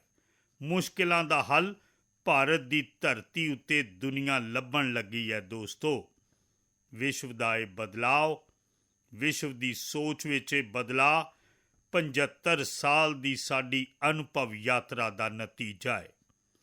ਅਸੀਂ ਜਿਸ ਤਰ੍ਹਾਂ ਸੰਕਲਪ ਲੈ ਕੇ ਚੱਲ ਪਏ ਹਾਂ, ਦੁਨੀਆ ਇਸ ਨੂੰ ਵੇਖ ਰਹੀ ਹੈ ਅਤੇ ਅਖੀਰਕਾਰ ਵਿਸ਼ਵ ਵੀ ਉਮੀਦ ਲੈ ਕੇ ਜੀ ਰਿਹਾ ਹੈ। ਉਮੀਦਾਂ ਪੂਰੀਆਂ ਕਰਨ ਦੀ ਸਮਰੱਥਾ ਕਿੱਥੇ ਪਈ ਹੈ, ਉਹ ਉਸ ਨੂੰ ਦਿਖਣ ਲੱਗ ਪਿਆ ਹੈ। ਮੈਂ ਇਸ ਨੂੰ ਔਰਤ ਦੀ ਤਾਕਤ ਦੇ ਰੂਪ ਵਿੱਚ ਵੇਖਦਾ, 3 ਸਮਰੱਥਾਵਾਂ ਦੇ ਰੂਪ ਵਿੱਚ ਦੇਖਦਾ ਅਤੇ ਇਹ ਤ੍ਰਿਸ਼ਕਤੀ ਹੈ, ਐਸਪੀਰੇਸ਼ਨ ਦੀ, ਪੁਨਰ ਜਾਗਰਣ ਦੀ ਅਤੇ ਵਿਸ਼ਵ ਦੀਆਂ ਉਮੀਦਾਂ ਦੀ। ਅਤੇ ਇਸ ਨੂੰ ਪੂਰਾ ਕਰਨ ਲਈ ਅਸੀਂ ਜਾਣਦੇ ਹਾਂ ਦੋਸਤੋ, ਅੱਜ ਦੁਨੀਆ ਵਿੱਚ ਇੱਕ ਵਿਸ਼ਵਾਸ ਜਗਾਉਣ ਵਿੱਚ ਮੇਰੇ ਦੇਸ਼ ਵਾਸੀਆਂ ਦੀ ਬਹੁਤ ਵੱਡੀ ਭੂਮਿਕਾ ਹੈ। 130 ਕਰੋੜ ਦੇਸ਼ ਵਾਸੀਆਂ ਨੇ ਕਈ ਦਹਾਕਿਆਂ ਦੇ ਅਨੁਭਵ ਤੋਂ ਬਾਅਦ ਸਥਿਰ ਸਰਕਾਰ ਦਾ ਮਹੱਤਵ ਕੀ ਹੁੰਦਾ, ਰਾਜਨੀਤਿਕ ਸਥਿਰਤਾ ਦਾ ਮਹੱਤਵ ਕੀ ਹੁੰਦਾ, ਪੋਲੀਟੀਕਲ ਸਟੈਬਿਲਿਟੀ ਦੁਨੀਆ ਵਿੱਚ ਕਿਸ ਤਰ੍ਹਾਂ ਦੀ ਤਾਕਤ ਵਿਖਾ ਸਕਦੀ ਹੈ, ਨੀਤੀਆਂ ਵਿੱਚ ਕਿਸ ਤਰ੍ਹਾਂ ਦੀ ਸਮਰੱਥਾ ਹੁੰਦੀ ਹੈ, ਉਹਨਾਂ ਨੀਤੀਆਂ ਉੱਤੇ ਵਿਸ਼ਵ ਦਾ ਭਰੋਸਾ ਕਿਸ ਤਰ੍ਹਾਂ ਬਣਦਾ, ਇਹ ਭਾਰਤ ਨੇ ਵਿਖਾਇਆ ਅਤੇ ਦੁਨੀਆ ਵੀ ਇਸ ਨੂੰ ਸਮਝ ਰਹੀ ਹੈ। ਤੇ ਹੁਣ ਜਦੋਂ ਰਾਜਨੀਤਿਕ ਸਥਿਰਤਾ ਹੋਵੇ, ਨੀਤੀਆਂ ਵਿੱਚ ਗਤੀਸ਼ੀਲਤਾ ਹੋਵੇ, ਫੈਸਲਿਆਂ ਵਿੱਚ ਤੇਜ਼ੀ ਹੋਵੇ, ਸਰਬ ਵਿਆਪਕਤਾ ਹੋਵੇ, ਸਾਰਿਆਂ ਦਾ ਵਿਸ਼ਵਾਸ ਹੋਵੇ, ਤਾਂ ਵਿਕਾਸ ਲਈ ਹਰ ਕੋਈ ਭਾਗੀਦਾਰ ਬਣਦਾ ਹੈ। ਅਸੀਂ ਸਭ ਦਾ ਸਾਥ, ਸਭ ਦਾ ਵਿਕਾਸ ਦਾ ਮੰਤਰ ਲੈ ਕੇ ਚੱਲੇ ਸੀ, ਪਰ ਦੇਖਦੇ ਹੀ ਦੇਖਦੇ ਦੇਸ਼ ਵਾਸੀਆਂ ਨੇ ਸਭ ਦਾ ਵਿਸ਼ਵਾਸ ਤੇ ਸਭ ਦਾ ਪ੍ਰਯਾਸ ਨਾਲ ਉਸ ਵਿੱਚ ਹੋਰ ਰੰਗ ਭਰ ਦਿੱਤੇ ਨੇ। ਅਸੀਂ ਦੇਖਿਆ ਸਾਡੀ ਸਮੂਹਿਕ ਸ਼ਕਤੀ, ਸਾਡੀ ਸਮੂਹਿਕ ਸਮਰੱਥਾ ਨੂੰ ਅਸੀਂ ਦੇਖਿਆ। ਆਜ਼ਾਦੀ ਦਾ ਅੰਮ੍ਰਿਤ ਮਹਾਉਤਸਵ ਜਿਸ ਤਰ੍ਹਾਂ ਨਾਲ ਮਨਾਇਆ ਗਿਆ, ਜਿਸ ਪ੍ਰਕਾਰ ਹਰ ਅਹਿਮ ਜ਼ਿਲ੍ਹੇ ਵਿੱਚ 75 ਅੰਮ੍ਰਿਤ ਸਰੋਵਰ ਬਣਾਉਣ ਦਾ ਅਭਿਆਨ ਚੱਲ ਰਿਹਾ ਹੈ, ਪਿੰਡ ਪਿੰਡ ਦੇ ਲੋਕ ਜੁੜ ਰਹੇ ਨੇ, ਕਾਰ ਸੇਵਾ ਕਰ ਰਹੇ ਨੇ, ਆਪਣੇ ਯਤਨਾਂ ਨਾਲ ਆਪਣੇ ਪਿੰਡਾਂ ਲਈ ਪਾਣੀ ਦੇ ਰੱਖ ਰਖਾਵ ਲਈ ਵੱਡੇ ਅਭਿਆਨ ਚਲਾ ਰਹੇ ਨੇ। ਤੇ ਇਸ ਲਈ ਭਰਾਵੋ ਤੇ ਭੈਣੋ, ਚਾਹੇ ਸਵੱਛਤਾ ਦਾ ਅਭਿਆਨ ਹੋਵੇ, ਚਾਹੇ ਗਰੀਬਾਂ ਦੇ ਕਲਿਆਣ ਦਾ ਕੰਮ ਹੋਵੇ, ਦੇਸ਼ ਅੱਜ ਪੂਰੀ ਸ਼ਕਤੀ ਨਾਲ ਅੱਗੇ ਵਧ ਰਿਹਾ ਹੈ। ਪਰ ਭਰਾਓ ਤੇ ਭੈਣੋ, ਅਸੀਂ ਆਜ਼ਾਦੀ ਦੇ ਅੰਮ੍ਰਿਤ ਕਾਲ ਦਾ, ਸਾਡੀ 75 ਸਾਲਾਂ ਦੀ ਯਾਤਰਾ ਦਾ ਗੌਰਵ ਗਾਨ ਹੀ ਕਰਦੇ ਰਹਾਂਗੇ, ਆਪਣੀ ਹੀ ਪਿੱਠ ਥਪਥਪਾਉਂਦੇ ਰਹਾਂਗੇ, ਤਾਂ ਸਾਡੇ ਸੁਪਨੇ ਕਿਤੇ ਦੂਰ ਚਲੇ ਜਾਣਗੇ। ਤੇ ਇਸ ਲਈ 75 ਸਾਲ ਦਾ ਪ੍ਰੋਗਰਾਮ ਭਾਵੇਂ ਕਿੰਨਾ ਵੀ ਸ਼ਾਨਦਾਰ ਰਿਹਾ ਹੋਵੇ, ਕਿੰਨੇ ਹੀ ਸੰਕਟਾਂ ਵਾਲਾ ਰਿਹਾ ਹੋਵੇ, ਕਿੰਨੀਆਂ ਹੀ ਚੁਣੌਤੀਆਂ ਵਾਲਾ ਰਿਹਾ ਹੋਵੇ, ਕਿੰਨੇ ਹੀ ਸੁਪਨੇ ਅਧੂਰੇ ਦਿਸਦੇ ਹੋਣ, ਉਸ ਦੇ ਬਾਵਜੂਦ ਅੱਜ ਜਦ ਅਸੀਂ ਅੰਮ੍ਰਿਤ ਕਾਲ ਅੰਦਰ ਪ੍ਰਵੇਸ਼ ਕਰ ਰਹੇ ਹਾਂ, ਅਗਲੇ 25 ਸਾਲ ਸਾਡੇ ਦੇਸ਼ ਲਈ ਬਹੁਤ ਮਹੱਤਵਪੂਰਨ ਨੇ। ਤੇ ਇਸ ਲਈ ਜਦ ਮੈਂ ਅੱਜ ਮੇਰੇ ਸਾਹਮਣੇ ਲਾਲ ਕਿਲੇ ਉੱਪਰੋਂ 130 ਕਰੋੜ ਦੇਸ਼ ਵਾਸੀਆਂ ਦੀ ਸਮਰੱਥਾ ਨੂੰ ਯਾਦ ਕਰਦਾ ਹਾਂ, ਉਹਨਾਂ ਦੇ ਸੁਪਨਿਆਂ ਨੂੰ ਵੇਖਦਾ ਹਾਂ, ਉਹਨਾਂ ਦੇ ਸੰਕਲਪ ਦੀ ਭਾਵਨਾ ਨੂੰ ਮਹਿਸੂਸ ਕਰਦਾ ਹਾਂ, ਤਾਂ ਮੇਰੇ ਸਾਥੀਓ, ਮੈਨੂੰ ਲੱਗਦਾ ਆਉਣ ਵਾਲੇ 25 ਸਾਲਾਂ ਲਈ ਉਹਨਾਂ ਪੰਜ ਪ੍ਰਾਣਾਂ ਉੱਤੇ ਆਪਣੀ ਸ਼ਕਤੀ ਕੇਂਦਰਿਤ ਕਰਨੀ ਹੋਏਗੀ, ਆਪਣੇ ਸੰਕਲਪਾਂ ਨੂੰ ਕਰਮਬੱਧ ਕਰਨਾ ਹੋਏਗਾ, ਆਪਣੀ ਸਮਰੱਥਾ ਨੂੰ ਕੇਂਦਰਿਤ ਕਰਨਾ ਹੋਏਗਾ। ਤੇ ਸਾਨੂੰ ਉਹਨਾਂ ਪੰਜ ਪ੍ਰਾਣਾਂ ਨੂੰ ਲੈ ਕੇ 2047 ਜਦ ਆਜ਼ਾਦੀ ਦੇ 100 ਸਾਲ ਹੋਣਗੇ, ਆਜ਼ਾਦੀ ਦੇ ਦੀਵਾਨਿਆਂ ਦੇ ਸਾਰੇ ਸੁਪਨੇ ਪੂਰੇ ਕਰਨ ਦੀ ਜ਼ਿੰਮੇਵਾਰੀ ਚੱਕ ਕੇ ਚੱਲਣਾ ਹੋਏਗਾ। ਜਦ ਮੈਂ ਪੰਜ ਪ੍ਰਾਣਾਂ ਦੀ ਗੱਲ ਕਰਦਾ ਤਾਂ ਪਹਿਲਾ ਪ੍ਰਣ ਕਿ ਹੁਣ ਦੇਸ਼ ਵੱਡੇ ਸੰਕਲਪ ਲੈ ਕੇ ਹੀ ਚੱਲੇਗਾ, ਬਹੁਤ ਵੱਡੇ ਸੰਕਲਪ ਲੈ ਕੇ ਚੱਲਣਾ ਹੋਏਗਾ। ਤੇ ਉਹ ਵੱਡਾ ਸੰਕਲਪ ਹੈ ਵਿਕਸਿਤ ਭਾਰਤ। ਹੁਣ ਉਸ ਤੋਂ ਕੁਝ ਵੀ ਘੱਟ ਨਹੀਂ ਹੋਣਾ ਚਾਹੀਦਾ, ਵੱਡਾ ਸੰਕਲਪ। ਦੂਜਾ ਪ੍ਰਣ, ਕਿਸੇ ਵੀ ਕੋਨੇ ਵਿੱਚ ਸਾਡੇ ਮਨ ਦੇ ਅੰਦਰ, ਸਾਡੀਆਂ ਆਦਤਾਂ ਦੇ ਅੰਦਰ ਗੁਲਾਮੀ ਦਾ ਇੱਕ ਵੀ ਅੰਸ਼ ਜੇਕਰ ਅਜੇ ਵੀ ਹੈ, ਤਾਂ ਉਸ ਨੂੰ ਕਿਸੇ ਵੀ ਹਾਲਤ ਵਿੱਚ ਬਚਣ ਨਹੀਂ ਦੇਣਾ। ਹੁਣ 100% ਸੈਂਕੜੇ ਸਾਲਾਂ ਦੀ ਗੁਲਾਮੀ ਨੇ ਜਿੱਥੇ ਸਾਨੂੰ ਜਕੜ ਕੇ ਰੱਖਿਆ, ਸਾਡੇ ਮਨੋਬਲ ਨੂੰ ਬੰਨ੍ਹ ਕੇ ਰੱਖਿਆ ਹੋਇਆ, ਸਾਡੀ ਸੋਚ ਅੰਦਰ ਕਮਜ਼ੋਰੀਆਂ ਪੈਦਾ ਕਰਕੇ ਰੱਖੀਆਂ ਨੇ। ਗੁਲਾਮੀ ਦੀ ਛੋਟੀ ਤੋਂ ਛੋਟੀ ਚੀਜ਼ ਵੀ ਨਜ਼ਰ ਆਉਂਦੀ ਹੈ, ਸਾਡੇ ਅੰਦਰ ਨਜ਼ਰ ਆਉਂਦੀ ਹੈ, ਸਾਡੇ ਆਲੇ ਦੁਆਲੇ ਨਜ਼ਰ ਆਉਂਦੀ ਹੈ। ਸਾਨੂੰ ਇਸ ਤੋਂ ਮੁਕਤੀ ਪਾਉਣੀ ਹੀ ਹੋਏਗੀ। ਇਹ ਸਾਡੀ ਦੂਜੀ ਪ੍ਰਣ ਸ਼ਕਤੀ ਹੈ। ਤੀਜੀ ਪ੍ਰਣ ਸ਼ਕਤੀ, ਸਾਡੀ ਵਿਰਾਸਤ ਉੱਤੇ ਸਾਨੂੰ ਮਾਣ ਹੋਣਾ ਚਾਹੀਦਾ, ਸਾਡੀ ਵਿਰਾਸਤ ਦੇ ਪ੍ਰਤੀ, ਕਿਉਂਕਿ ਇਹੀ ਵਿਰਾਸਤ ਹੈ ਜਿਸ ਨੇ ਭਾਰਤ ਨੂੰ ਸੁਨਹਿਰੀ ਯੁੱਗ ਦਿੱਤਾ ਸੀ। ਇਹੀ ਵਿਰਾਸਤ ਹੈ ਜੋ ਸਮੇਂ ਦੇ ਅਨੁਸਾਰ ਆਪਣੇ ਆਪ ਨੂੰ ਢਾਲਣ ਦੀ ਆਦਤ ਰੱਖਦੀ ਹੈ। ਇਹੀ ਵਿਰਾਸਤ ਹੈ ਜੋ ਕਾਲ ਨੂੰ ਵੀ ਮਾਤ ਦਿੰਦੀ ਰਹੀ ਹੈ। ਇਸ ਲਈ ਸਾਨੂੰ ਇਸ ਵਿਰਾਸਤ ਦੇ ਪ੍ਰਤੀ ਮਾਣ ਹੋਣਾ ਚਾਹੀਦਾ ਹੈ। ਚੌਥਾ ਪ੍ਰਣ, ਉਹ ਵੀ ਓਨਾ ਹੀ ਮਹੱਤਵਪੂਰਨ ਹੈ, ਤੇ ਉਹ ਹੈ ਏਕਤਾ ਤੇ ਇਕਜੁੱਟਤਾ। 130 ਕਰੋੜ ਦੇਸ਼ ਵਾਸੀਆਂ ਵਿੱਚ ਏਕਤਾ, ਨਾ ਕੋਈ ਆਪਣਾ ਨਾ ਕੋਈ ਪਰਾਇਆ, ਏਕਤਾ ਦੀ ਤਾਕਤ। ਇੱਕ ਭਾਰਤ ਸ੍ਰੇਸ਼ਠ ਭਾਰਤ ਦੇ ਸੁਪਨਿਆਂ ਲਈ ਸਾਡਾ ਚੌਥਾ ਪ੍ਰਣ ਹੈ। ਤੇ ਪੰਜਵਾਂ ਪ੍ਰਣ ਹੈ ਨਾਗਰਿਕਾਂ ਦਾ ਕਰਤੱਵ। ਨਾਗਰਿਕਾਂ ਦਾ ਕਰਤੱਵ, ਜਿਸ ਵਿੱਚ ਪ੍ਰਧਾਨ ਮੰਤਰੀ ਵੀ ਬਾਹਰ ਨਹੀਂ ਹੁੰਦਾ, ਮੁੱਖ ਮੰਤਰੀ ਵੀ ਬਾਹਰ ਨਹੀਂ ਹੁੰਦਾ, ਉਹ ਵੀ ਨਾਗਰਿਕ ਹੈ। ਨਾਗਰਿਕਾਂ ਦਾ ਕਰਤੱਵ, ਇਹ ਸਾਡੇ ਉਹਨਾਂ 25 ਸਾਲਾਂ ਦੇ ਸੁਪਨਿਆਂ ਨੂੰ ਪੂਰਾ ਕਰਨ ਲਈ ਇੱਕ ਬਹੁਤ ਵੱਡੀ ਪ੍ਰਣ ਸ਼ਕਤੀ ਹੈ। ਮੇਰੇ ਪਿਆਰੇ ਦੇਸ਼ਵਾਸੀਓ, ਜਦ ਸੁਪਨੇ ਵੱਡੇ ਹੁੰਦੇ ਨੇ, ਜਦ ਸੰਕਲਪ ਵੱਡੇ ਹੁੰਦੇ ਨੇ, ਤਾਂ ਪੁਰਸ਼ਾਰਥ ਵੀ ਬਹੁਤ ਵੱਡਾ ਹੁੰਦਾ ਹੈ। ਸ਼ਕਤੀ ਵੀ ਬਹੁਤ ਵੱਡੀ ਮਾਤਰਾ ਵਿੱਚ ਜੁੜ ਜਾਂਦੀ ਹੈ। ਹੁਣ ਕੋਈ ਕਲਪਨਾ ਕਰ ਸਕਦਾ ਹੈ? ਦੇਸ਼ ਦੇ ਉਸ 40-42 ਦੇ ਸਮੇਂ ਨੂੰ ਯਾਦ ਕਰੋ। ਦੇਸ਼ ਉੱਠ ਖੜਾ ਹੋਇਆ ਸੀ। ਕਿਸੇ ਨੇ ਹੱਥ ਵਿੱਚ ਝਾੜੂ ਲਿਆ, ਕਿਸੇ ਨੇ ਤਕਲੀ ਲਈ ਸੀ, ਕਿਸੇ ਨੇ ਸੱਤਿਆਗ੍ਰਹਿ ਦਾ ਮਾਰਗ ਚੁਣਿਆ ਸੀ, ਕਿਸੇ ਨੇ ਸੰਘਰਸ਼ ਦਾ ਰਾਹ ਚੁਣਿਆ, ਕਿਸੇ ਨੇ ਕ੍ਰਾਂਤੀ ਦੀ ਵੀਰਤਾ ਦਾ ਰਾਹ ਚੁਣਿਆ ਸੀ। ਪਰ ਸੰਕਲਪ ਵੱਡਾ ਸੀ, ਆਜ਼ਾਦੀ। ਤੇ ਤਾਕਤ ਦੇਖੋ, ਵੱਡਾ ਸੰਕਲਪ ਸੀ ਤਾਂ ਆਜ਼ਾਦੀ ਲੈ ਕੇ ਰਹੇ। ਅਸੀਂ ਆਜ਼ਾਦ ਹੋ ਗਏ। ਜੇਕਰ ਸੰਕਲਪ ਛੋਟਾ ਹੁੰਦਾ, ਸੀਮਿਤ ਹੁੰਦਾ, ਤਾਂ ਸ਼ਾਇਦ ਅੱਜ ਵੀ ਸੰਘਰਸ਼ ਕਰਨ ਦੇ ਦਿਨ ਜਾਰੀ ਰਹਿੰਦੇ। ਪਰ ਸੰਕਲਪ ਵੱਡਾ ਸੀ, ਅਸੀਂ ਹਾਸਿਲ ਵੀ ਕੀਤਾ। ਮੇਰੇ ਪਿਆਰੇ ਦੇਸ਼ਵਾਸੀਓ, ਹੁਣ ਜਦ ਅੱਜ ਅੰਮ੍ਰਿਤ ਕਾਲ ਦੀ ਪਹਿਲੀ ਸਵੇਰ ਹੈ, ਤਾਂ ਸਾਨੂੰ ਇਹਨਾਂ 25 ਸਾਲਾਂ ਵਿੱਚ ਵਿਕਸਿਤ ਭਾਰਤ ਬਣਾ ਕੇ ਰਹਿਣਾ ਹੈ, ਆਪਣੀਆਂ ਅੱਖਾਂ ਦੇ ਸਾਹਮਣੇ। ਤੇ ਜਿਹੜੇ 20, 22, 25 ਸਾਲ ਦੇ ਨੌਜਵਾਨ ਮੇਰੇ ਸਾਹਮਣੇ ਨੇ, ਮੇਰੇ ਦੇਸ਼ ਦੇ ਨੌਜਵਾਨੋ, ਜਦ ਦੇਸ਼ ਆਜ਼ਾਦੀ ਦੇ 100 ਸਾਲ ਮਨਾਏਗਾ, ਤਦ ਤੁਸੀਂ 50-55 ਦੇ ਹੋ ਚੁੱਕੇ ਹੋਵੋਗੇ। ਮਤਲਬ ਆਪ ਦੇ ਜੀਵਨ ਦਾ ਸਵਰਨ ਕਾਲ, ਤੁਹਾਡੀ ਉਮਰ ਦੇ 25-30 ਸਾਲ ਭਾਰਤ ਦੇ ਸੁਪਨਿਆਂ ਨੂੰ ਪੂਰਾ ਕਰਨ ਦਾ ਕਾਲ ਹੈ। ਤੁਸੀਂ ਸੰਕਲਪ ਨੂੰ ਲੈ ਕੇ ਮੇਰੇ ਨਾਲ ਚੱਲ ਪਾਓ ਮੇਰੇ ਸਾਥੀਓ। ਤਿਰੰਗੇ ਝੰਡੇ ਦੀ ਸਹੁੰ ਲੈ ਕੇ ਚੱਲ ਪਾਓ। ਅਸੀਂ ਸਾਰੇ ਪੂਰੀ ਤਾਕਤ ਨਾਲ ਜੁੜ ਜਾਈਏ। ਵੱਡਾ ਸੰਕਲਪ, ਮੇਰਾ ਦੇਸ਼ ਵਿਕਸਿਤ ਦੇਸ਼ ਹੋਏਗਾ, ਡਿਵੈਲਪਡ ਕੰਟਰੀ ਹੋਏਗਾ। ਵਿਕਾਸ ਦੇ ਹਰ ਪੈਰਾਮੀਟਰ ਵਿੱਚ ਅਸੀਂ ਮਾਨਵ ਕੇਂਦਰੀ ਵਿਵਸਥਾ ਨੂੰ ਵਿਕਸਿਤ ਕਰਾਂਗੇ। ਸਾਡੇ ਕੇਂਦਰ ਵਿੱਚ ਮਾਨਵ ਹੋਏਗਾ। ਸਾਡੇ ਕੇਂਦਰ ਵਿੱਚ ਮਾਨਵ ਦੀਆਂ ਆਸਾਂ, ਉਮੀਦਾਂ ਹੋਣਗੀਆਂ। ਅਸੀਂ ਜਾਣਦੇ ਹਾਂ, ਭਾਰਤ ਜਦ ਵੱਡੇ ਸੰਕਲਪ ਕਰਦਾ ਹੈ ਤਾਂ ਕਰਕੇ ਹੀ ਦਿਖਾਉਂਦਾ ਹੈ। ਜਦ ਮੈਂ ਇੱਥੇ ਸਵੱਛਤਾ ਦੀ ਗੱਲ ਕਹੀ ਸੀ, ਮੇਰੇ ਪਹਿਲੇ ਭਾਸ਼ਣ ਵਿੱਚ ਦੇਸ਼ ਚੱਲ ਪਿਆ, ਜਿਸ ਤੋਂ ਜਿੱਥੇ ਹੋ ਸਕਿਆ ਸਵੱਛਤਾ ਵੱਲ ਅੱਗੇ ਵਧਿਆ ਤੇ ਗੰਦਗੀ ਪ੍ਰਤੀ ਨਫ਼ਰਤ ਇੱਕ ਸੁਭਾਅ ਬਣਦਾ ਗਿਆ। ਇਹੀ ਤਾਂ ਦੇਸ਼ ਹੈ ਜਿਸ ਨੇ ਉਸ ਨੂੰ ਕਰਕੇ ਦਿਖਾਇਆ ਤੇ ਕਰ ਵੀ ਰਿਹਾ ਹੈ, ਅੱਗੇ ਵੀ ਕਰ ਰਿਹਾ ਹੈ।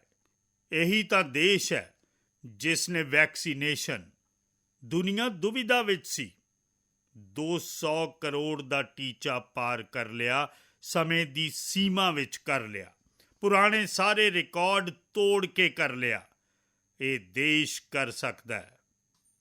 ਅਸੀਂ ਤੈਅ ਕੀਤਾ ਸੀ ਕਿ ਅਸੀਂ ਖਾੜੀ ਦੇ ਤੇਲ ਉੱਤੇ ਗੁਜ਼ਾਰਾ ਕਰਦੇ ਹਾਂ, ਝਾੜੀ ਦੇ ਤੇਲ ਵੱਲ ਹੋਰ ਕਿਵੇਂ ਵਧੀਏ।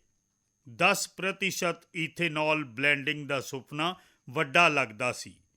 ਪੁਰਾਣਾ ਇਤਿਹਾਸ ਦੱਸਦਾ ਸੀ ਕਿ ਸੰਭਵ ਨਹੀਂ, ਪਰ ਸਮੇਂ ਤੋਂ ਪਹਿਲਾਂ 10% ਈਥੇਨੋਲ ਬਲੈਂਡਿੰਗ ਕਰਕੇ ਦੇਸ਼ ਨੇ ਸੁਪਨੇ ਨੂੰ ਪੂਰਾ ਕਰ ਲਿਆ ਹੈ।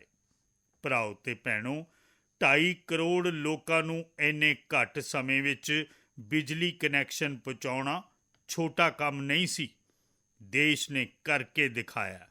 ਲੱਖਾਂ ਪਰਿਵਾਰਾਂ ਦੇ ਘਰ ਵਿੱਚ ਨਲ ਤੋਂ ਜਲ ਪਹੁੰਚਾਉਣ ਦਾ ਕੰਮ ਅੱਜ ਦੇਸ਼ ਤੇਜ਼ ਗਤੀ ਨਾਲ ਕਰ ਰਿਹਾ ਹੈ। ਖੁੱਲ੍ਹੇ ਵਿੱਚ ਸ਼ੌਚ ਤੋਂ ਮੁਕਤੀ ਭਾਰਤ ਅੰਦਰ ਅੱਜ ਸੰਭਵ ਹੋ ਸਕੀ ਹੈ। ਮੇਰੇ ਪਿਆਰੇ ਦੇਸ਼ਵਾਸੀਓ, ਤਜਰਬਾ ਕਹਿੰਦਾ, ਇੱਕ ਵਾਰ ਅਸੀਂ ਸਾਰੇ ਸੰਕਲਪ ਲੈ ਕੇ ਚੱਲ ਪਈਏ ਤਾਂ ਆਪਣੇ ਨਿਰਧਾਰਿਤ ਨਿਸ਼ਾਨੇ ਨੂੰ ਪਾਰ ਕਰ ਸਕਦੇ ਹਾਂ। ਰੀਨਿਊਏਬਲ ਐਨਰਜੀ ਦਾ ਟੀਚਾ ਹੋਵੇ, ਦੇਸ਼ ਵਿੱਚ ਨਵੇਂ ਮੈਡੀਕਲ ਕਾਲਜ ਬਣਾਉਣ ਦਾ ਇਰਾਦਾ ਹੋਵੇ, ਡਾਕਟਰਾਂ ਦੀ ਤਿਆਰੀ ਕਰਵਾਉਣੀ ਹੋਵੇ, ਹਰ ਖੇਤਰ ਵਿੱਚ ਪਹਿਲਾਂ ਨਾਲੋਂ ਗਤੀ ਬਹੁਤ ਵਧੀ ਹੈ ਅਤੇ ਇਸ ਲਈ ਮੈਂ ਕਹਿੰਦਾ ਕਿ ਹੁਣ ਆਉਣ ਵਾਲੇ 25 ਸਾਲ ਵੱਡੇ ਸੰਕਲਪ ਲੈਂਦੇ ਹਾਂ। ਇਹੀ ਸਾਡਾ ਪ੍ਰਣ ਅਤੇ ਇਹ ਹੀ ਸਾਡਾ ਪ੍ਰਣ ਵੀ ਹੋਣਾ ਚਾਹੀਦਾ ਹੈ। ਦੂਜੀ ਗੱਲ ਮੈਂ ਕਹੀ ਹੈ, ਉਸ ਪ੍ਰਣ ਸ਼ਕਤੀ ਦੀ ਮੈਂ ਚਰਚਾ ਕੀਤੀ ਹੈ ਕਿ ਗੁਲਾਮੀ ਦੀ ਮਾਨਸਿਕਤਾ। ਸੋਚੋ ਜ਼ਰਾ ਭਰਾਓ, ਕਦ ਤੱਕ ਦੁਨੀਆ ਸਾਨੂੰ ਸਰਟੀਫਿਕੇਟ ਵੰਡਦੀ ਰਹੇਗੀ? ਕਦ ਤੱਕ ਦੁਨੀਆ ਦੇ ਸਰਟੀਫਿਕੇਟ ਉੱਤੇ ਅਸੀਂ ਗੁਜ਼ਾਰਾ ਕਰਾਂਗੇ? ਕੀ ਅਸੀਂ ਆਪਣੇ ਰਸਤੇ ਨਹੀਂ ਬਣਾਵਾਂਗੇ? ਕੀ 130 ਕਰੋੜ ਦਾ ਦੇਸ਼ ਆਪਣੇ ਪੈਮਾਨਿਆਂ ਨੂੰ ਪਾਰ ਕਰਨ ਦੀ ਹਿੰਮਤ ਨਹੀਂ ਕਰ ਸਕਦਾ? ਸਾਨੂੰ ਕਿਸੇ ਵੀ ਹਾਲਤ ਵਿੱਚ ਹੋਰਾਂ ਵਰਗੇ ਦੇਖਣ ਦੀ ਲੋੜ ਨਹੀਂ ਹੈ। ਅਸੀਂ ਜਿਹੋ ਜਿਹੇ ਹਾਂ ਉਸ ਤਰ੍ਹਾਂ ਪਰ ਤਾਕਤ ਨਾਲ ਖੜ੍ਹੇ ਹੋਵਾਂਗੇ। ਇਹ ਸਾਡਾ ਮਿਜ਼ਾਜ ਹੈ। ਸਾਨੂੰ ਗੁਲਾਮੀ ਤੋਂ ਮੁਕਤੀ ਚਾਹੀਦੀ ਹੈ।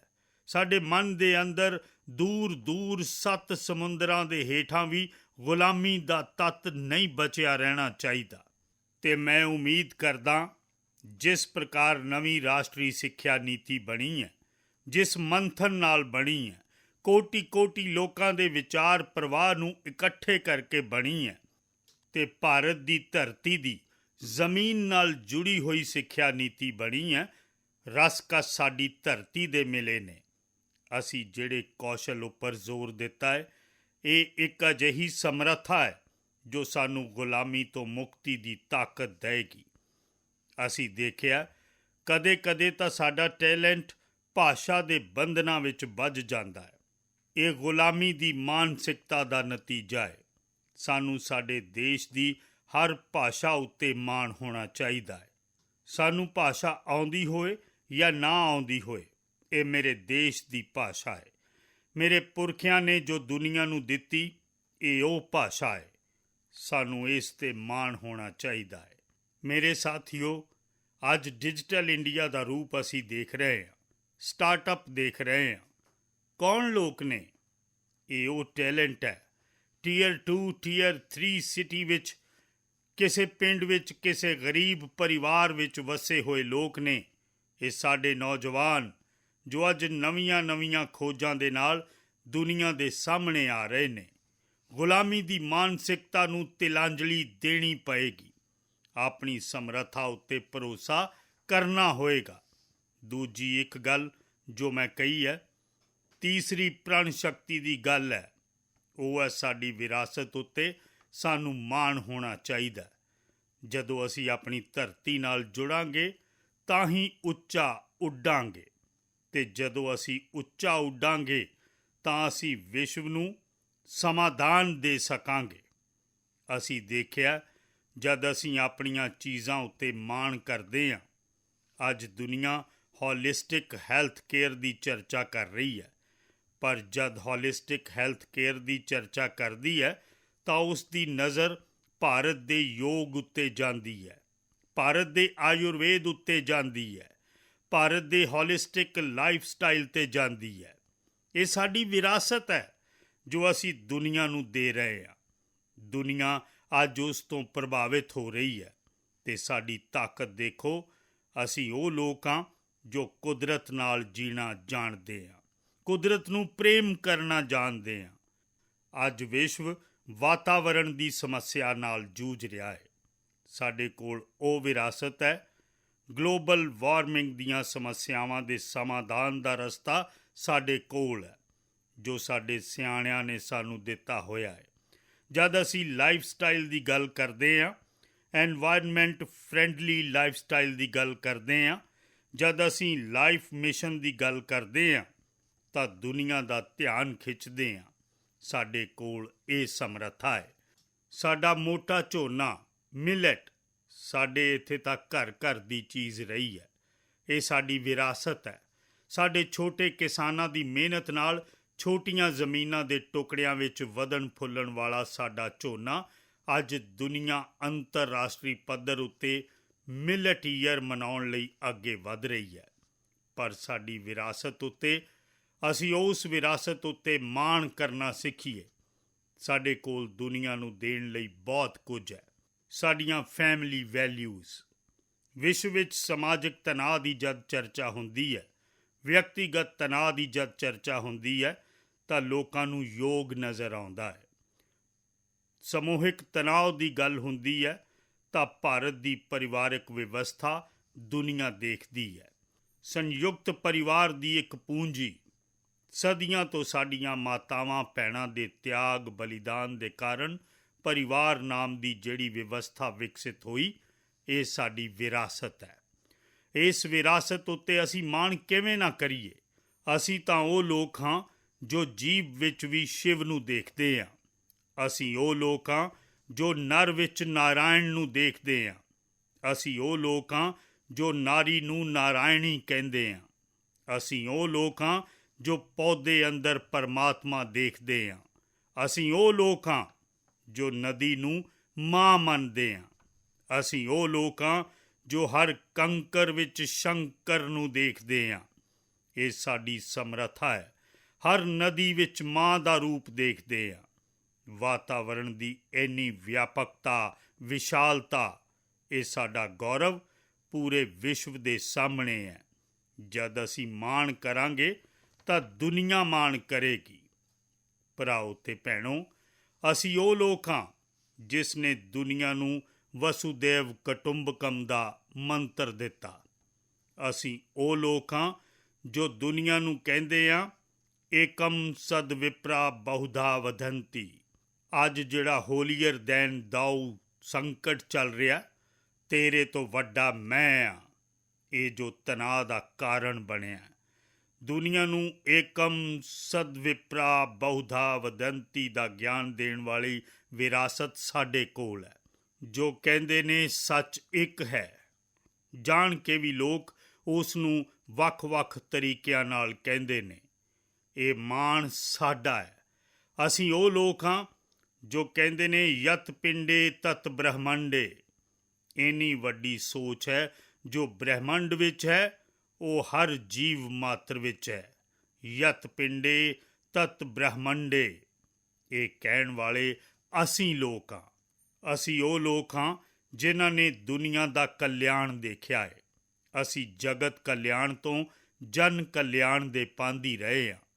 ਜਨ ਕਲਿਆਣ ਤੋਂ ਜਗ ਕਲਿਆਣ ਦੀ ਰਾਹ ਤੱਕ ਚੱਲਣ ਵਾਲੇ ਅਸੀਂ ਲੋਕ ਜਦ ਦੁਨੀਆ ਦੀ ਕਾਮਨਾ ਕਰਦੇ ਹਾਂ ਤਾਂ ਕਹਿੰਦੇ ਹਾਂ ਸਰਵੇ ਭਵੰਤੂ ਸੁਖਿਨਾ, ਸਰਵੇ ਸੰਤੂ ਨਿਰਾਮਇਆ। ਸਾਰਿਆਂ ਦੇ ਸੁੱਖ ਦੀ ਤੇ ਸਾਰਿਆਂ ਦੇ ਅਰੋਗ ਰਹਿਣ ਦੀ ਗੱਲ ਕਰਨਾ ਸਾਡੀ ਵਿਰਾਸਤ ਹੈ। ਅਤੇ ਇਸ ਲਈ ਅਸੀਂ ਬੜੀ ਸ਼ਾਨ ਨਾਲ ਆਪਣੀ ਇਸ ਵਿਰਾਸਤ ਦਾ ਮਾਣ ਕਰਨਾ ਸਿੱਖੀਏ। ਇਹ ਪ੍ਰਣ ਸ਼ਕਤੀ ਹੈ ਸਾਡੀ ਜੋ 25 ਸਾਲਾਂ ਦੇ ਸੁਪਨੇ ਪੂਰੇ ਕਰਨ ਲਈ ਜ਼ਰੂਰੀ ਹੈ।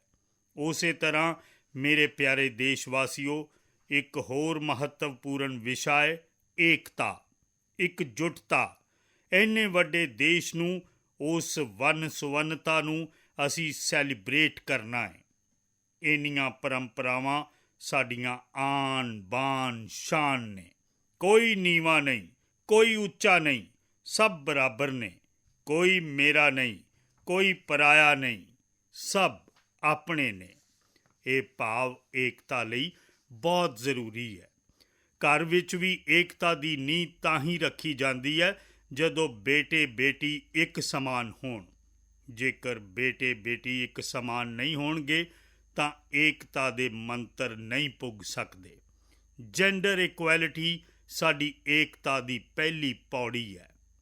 ਏਕਤਾ ਦੀ ਗੱਲ ਕਰਦੇ ਹਾਂ, ਜੇਕਰ ਸਾਡਾ ਇੱਕ ਹੀ ਪੈਰਾਮੀਟਰ ਹੋਵੇ, ਇੱਕ ਹੀ ਮਾਪਦੰਡ ਹੋਵੇ, ਜਿਸ ਮਾਪਦੰਡ ਨੂੰ ਅਸੀਂ ਕਹੀਏ ਇੰਡੀਆ ਫਸਟ। ਮੈਂ ਜੋ ਕੁਝ ਵੀ ਕਰ ਰਿਹਾ, ਜੋ ਵੀ ਸੋਚ ਰਿਹਾ, ਜੋ ਬੋਲ ਰਿਹਾ ਇੰਡੀਆ ਫਸਟ ਦੇ ਅਨੁਕੂਲ ਹੈ ਤਾਂ ਏਕਤਾ ਦਾ ਰਾਹ ਖੁੱਲ੍ਹ ਜਾਏਗਾ। ਸਾਨੂੰ ਏਕਤਾ ਵਿੱਚ ਬੰਨ੍ਹਣ ਦਾ ਇਹ ਮੰਤਰ ਹੈ। ਅਸੀਂ ਇਸ ਨੂੰ ਫੜਨਾ ਹੈ। ਮੈਨੂੰ ਪੂਰਾ ਵਿਸ਼ਵਾਸ ਹੈ ਕਿ ਅਸੀਂ ਸਮਾਜ ਦੇ ਅੰਦਰ ਊਚ ਨੀਚ ਦੇ ਭੇਦਭਾਵ, ਮੇਰੇ ਤੇਰੇ ਦੇ ਭੇਦਭਾਵਾਂ ਤੋਂ ਅਸੀਂ ਸਾਰਿਆਂ ਦੇ ਪੁਜਾਰੀ ਬਣੀਏ। ਸ਼੍ਰਮੇਵ ਜਯਤੇ ਕਹਿੰਦੇ ਹਾਂ ਅਸੀਂ। ਸਾਰਿਆਂ ਦਾ ਕੰਮ ਕਰਨ ਵਾਲਿਆਂ ਦਾ ਸਨਮਾਨ ਸਾਡਾ ਸੁਭਾਅ ਰਹਿਣਾ ਚਾਹੀਦਾ। ਪਰ ਭਰਾਓ ਤੇ ਭੈਣੋ, ਮੈਂ ਲਾਲ ਕਿਲ੍ਹੇ ਤੋਂ ਆਪਣੀ ਇੱਕ ਪੀੜਾ ਹੋਰ ਕਹਿਣੀ ਚਾਹੁੰਦਾ। ਇਹ ਦਰਦ ਮੈਂ ਕਹੇ ਬਿਨਾਂ ਨਹੀਂ ਰਹਿ ਸਕਦਾ। ਮੈਂ ਜਾਣਦਾ ਕਿ ਸ਼ਾਇਦ ਇਹ ਲਾਲ ਕਿਲੇ ਦਾ ਵਿਸ਼ਾ ਨਹੀਂ ਹੋ ਸਕਦਾ, ਪਰ ਮੈਂ ਆਪਣੇ ਅੰਦਰਲਾ ਦਰਦ ਕਿੱਥੇ ਕਹਾਂਗਾ? ਦੇਸ਼ ਵਾਸੀਆਂ ਦੇ ਸਾਹਮਣੇ ਨਹੀਂ ਰੱਖਾਂਗਾ ਤਾਂ ਕਿੱਥੇ ਕਹਾਂਗਾ? ਤੇ ਇਹ ਹੈ, ਕਿਸੇ ਨਾ ਕਿਸੇ ਕਾਰਨ ਕਰਕੇ ਸਾਡੇ ਅੰਦਰ ਇੱਕ ਅਜਿਹੀ ਕੁਰੀਤੀ ਆਈ ਹੈ। ਸਾਡੇ ਬੋਲ ਚਾਲ ਵਿੱਚ, ਸਾਡੇ ਵਿਵਹਾਰ ਵਿੱਚ ਅਸੀਂ ਆਪਣੇ ਕੁਝ ਸ਼ਬਦਾਂ ਵਿੱਚ ਔਰਤ ਦਾ ਅਪਮਾਨ ਕਰਦੇ ਹਾਂ। ਕੀ ਅਸੀਂ ਆਪਣੇ ਸੁਭਾਅ ਵਿੱਚ, ਸੰਸਕਾਰਾਂ ਵਿੱਚ, ਰੋਜ਼ਾਨਾ ਦੀ ਜ਼ਿੰਦਗੀ ਵਿੱਚ ਔਰਤ ਨੂੰ ਅਪਮਾਨਿਤ ਕਰਨ ਵਾਲੀ ਹਰ ਗੱਲ ਤੋਂ ਮੁਕਤੀ ਪਾਉਣ ਦਾ ਦ੍ਰਿੜ ਇਰਾਦਾ ਕਰ ਸਕਦੇ ਹਾਂ? ਔਰਤ ਦਾ ਮਾਣ ਰਾਸ਼ਟਰ ਦੇ ਸੁਪਨੇ ਪੂਰੇ ਕਰਨ ਵਿੱਚ ਬਹੁਤ ਵੱਡੀ ਪੂੰਜੀ ਬਣਨ ਵਾਲਾ ਹੈ। ਇਹ ਮੈਂ ਸਾਹਮਣੇ ਦੇਖ ਰਿਹਾ, ਇਸ ਲਈ ਮੈਂ ਤੁਹਾਡੇ ਅੱਗੇ ਇਹ ਬੇਨਤੀ ਕਰ ਰਿਹਾ। ਮੇਰੇ ਪਿਆਰੇ ਦੇਸ਼ ਵਾਸੀਓ, ਮੈਂ ਪੰਜਵੀਂ ਪ੍ਰਣ ਸ਼ਕਤੀ ਦੀ ਗੱਲ ਕਰਦਾ ਤੇ ਉਹ ਪੰਜਵੀਂ ਪ੍ਰਣ ਸ਼ਕਤੀ ਹੈ ਨਾਗਰਿਕ ਦਾ ਕਰਤੱਵ। ਦੁਨੀਆ ਵਿੱਚ ਜਿਨ੍ਹਾਂ ਮੁਲਕਾਂ ਨੇ ਤਰੱਕੀ ਕੀਤੀ ਹੈ, ਜਿਨ੍ਹਾਂ ਦੇਸ਼ਾਂ ਨੇ ਕੁਝ ਅਚੀਵ ਕੀਤਾ ਹੈ, ਵਿਅਕਤੀਗਤ ਜੀਵਨ ਵਿੱਚ ਵੀ ਜਿਸ ਨੇ ਅਚੀਵ ਕੀਤਾ ਹੈ, ਕੁਝ ਗੱਲਾਂ ਉੱਭਰ ਕੇ ਸਾਹਮਣੇ ਆਈਆਂ ਨੇ। ਇੱਕ ਅਨੁਸ਼ਾਸਿਤ ਜੀਵਨ, ਦੂਜਾ ਕਰਤੱਵ ਦੇ ਪ੍ਰਤੀ ਸਮਰਪਣ।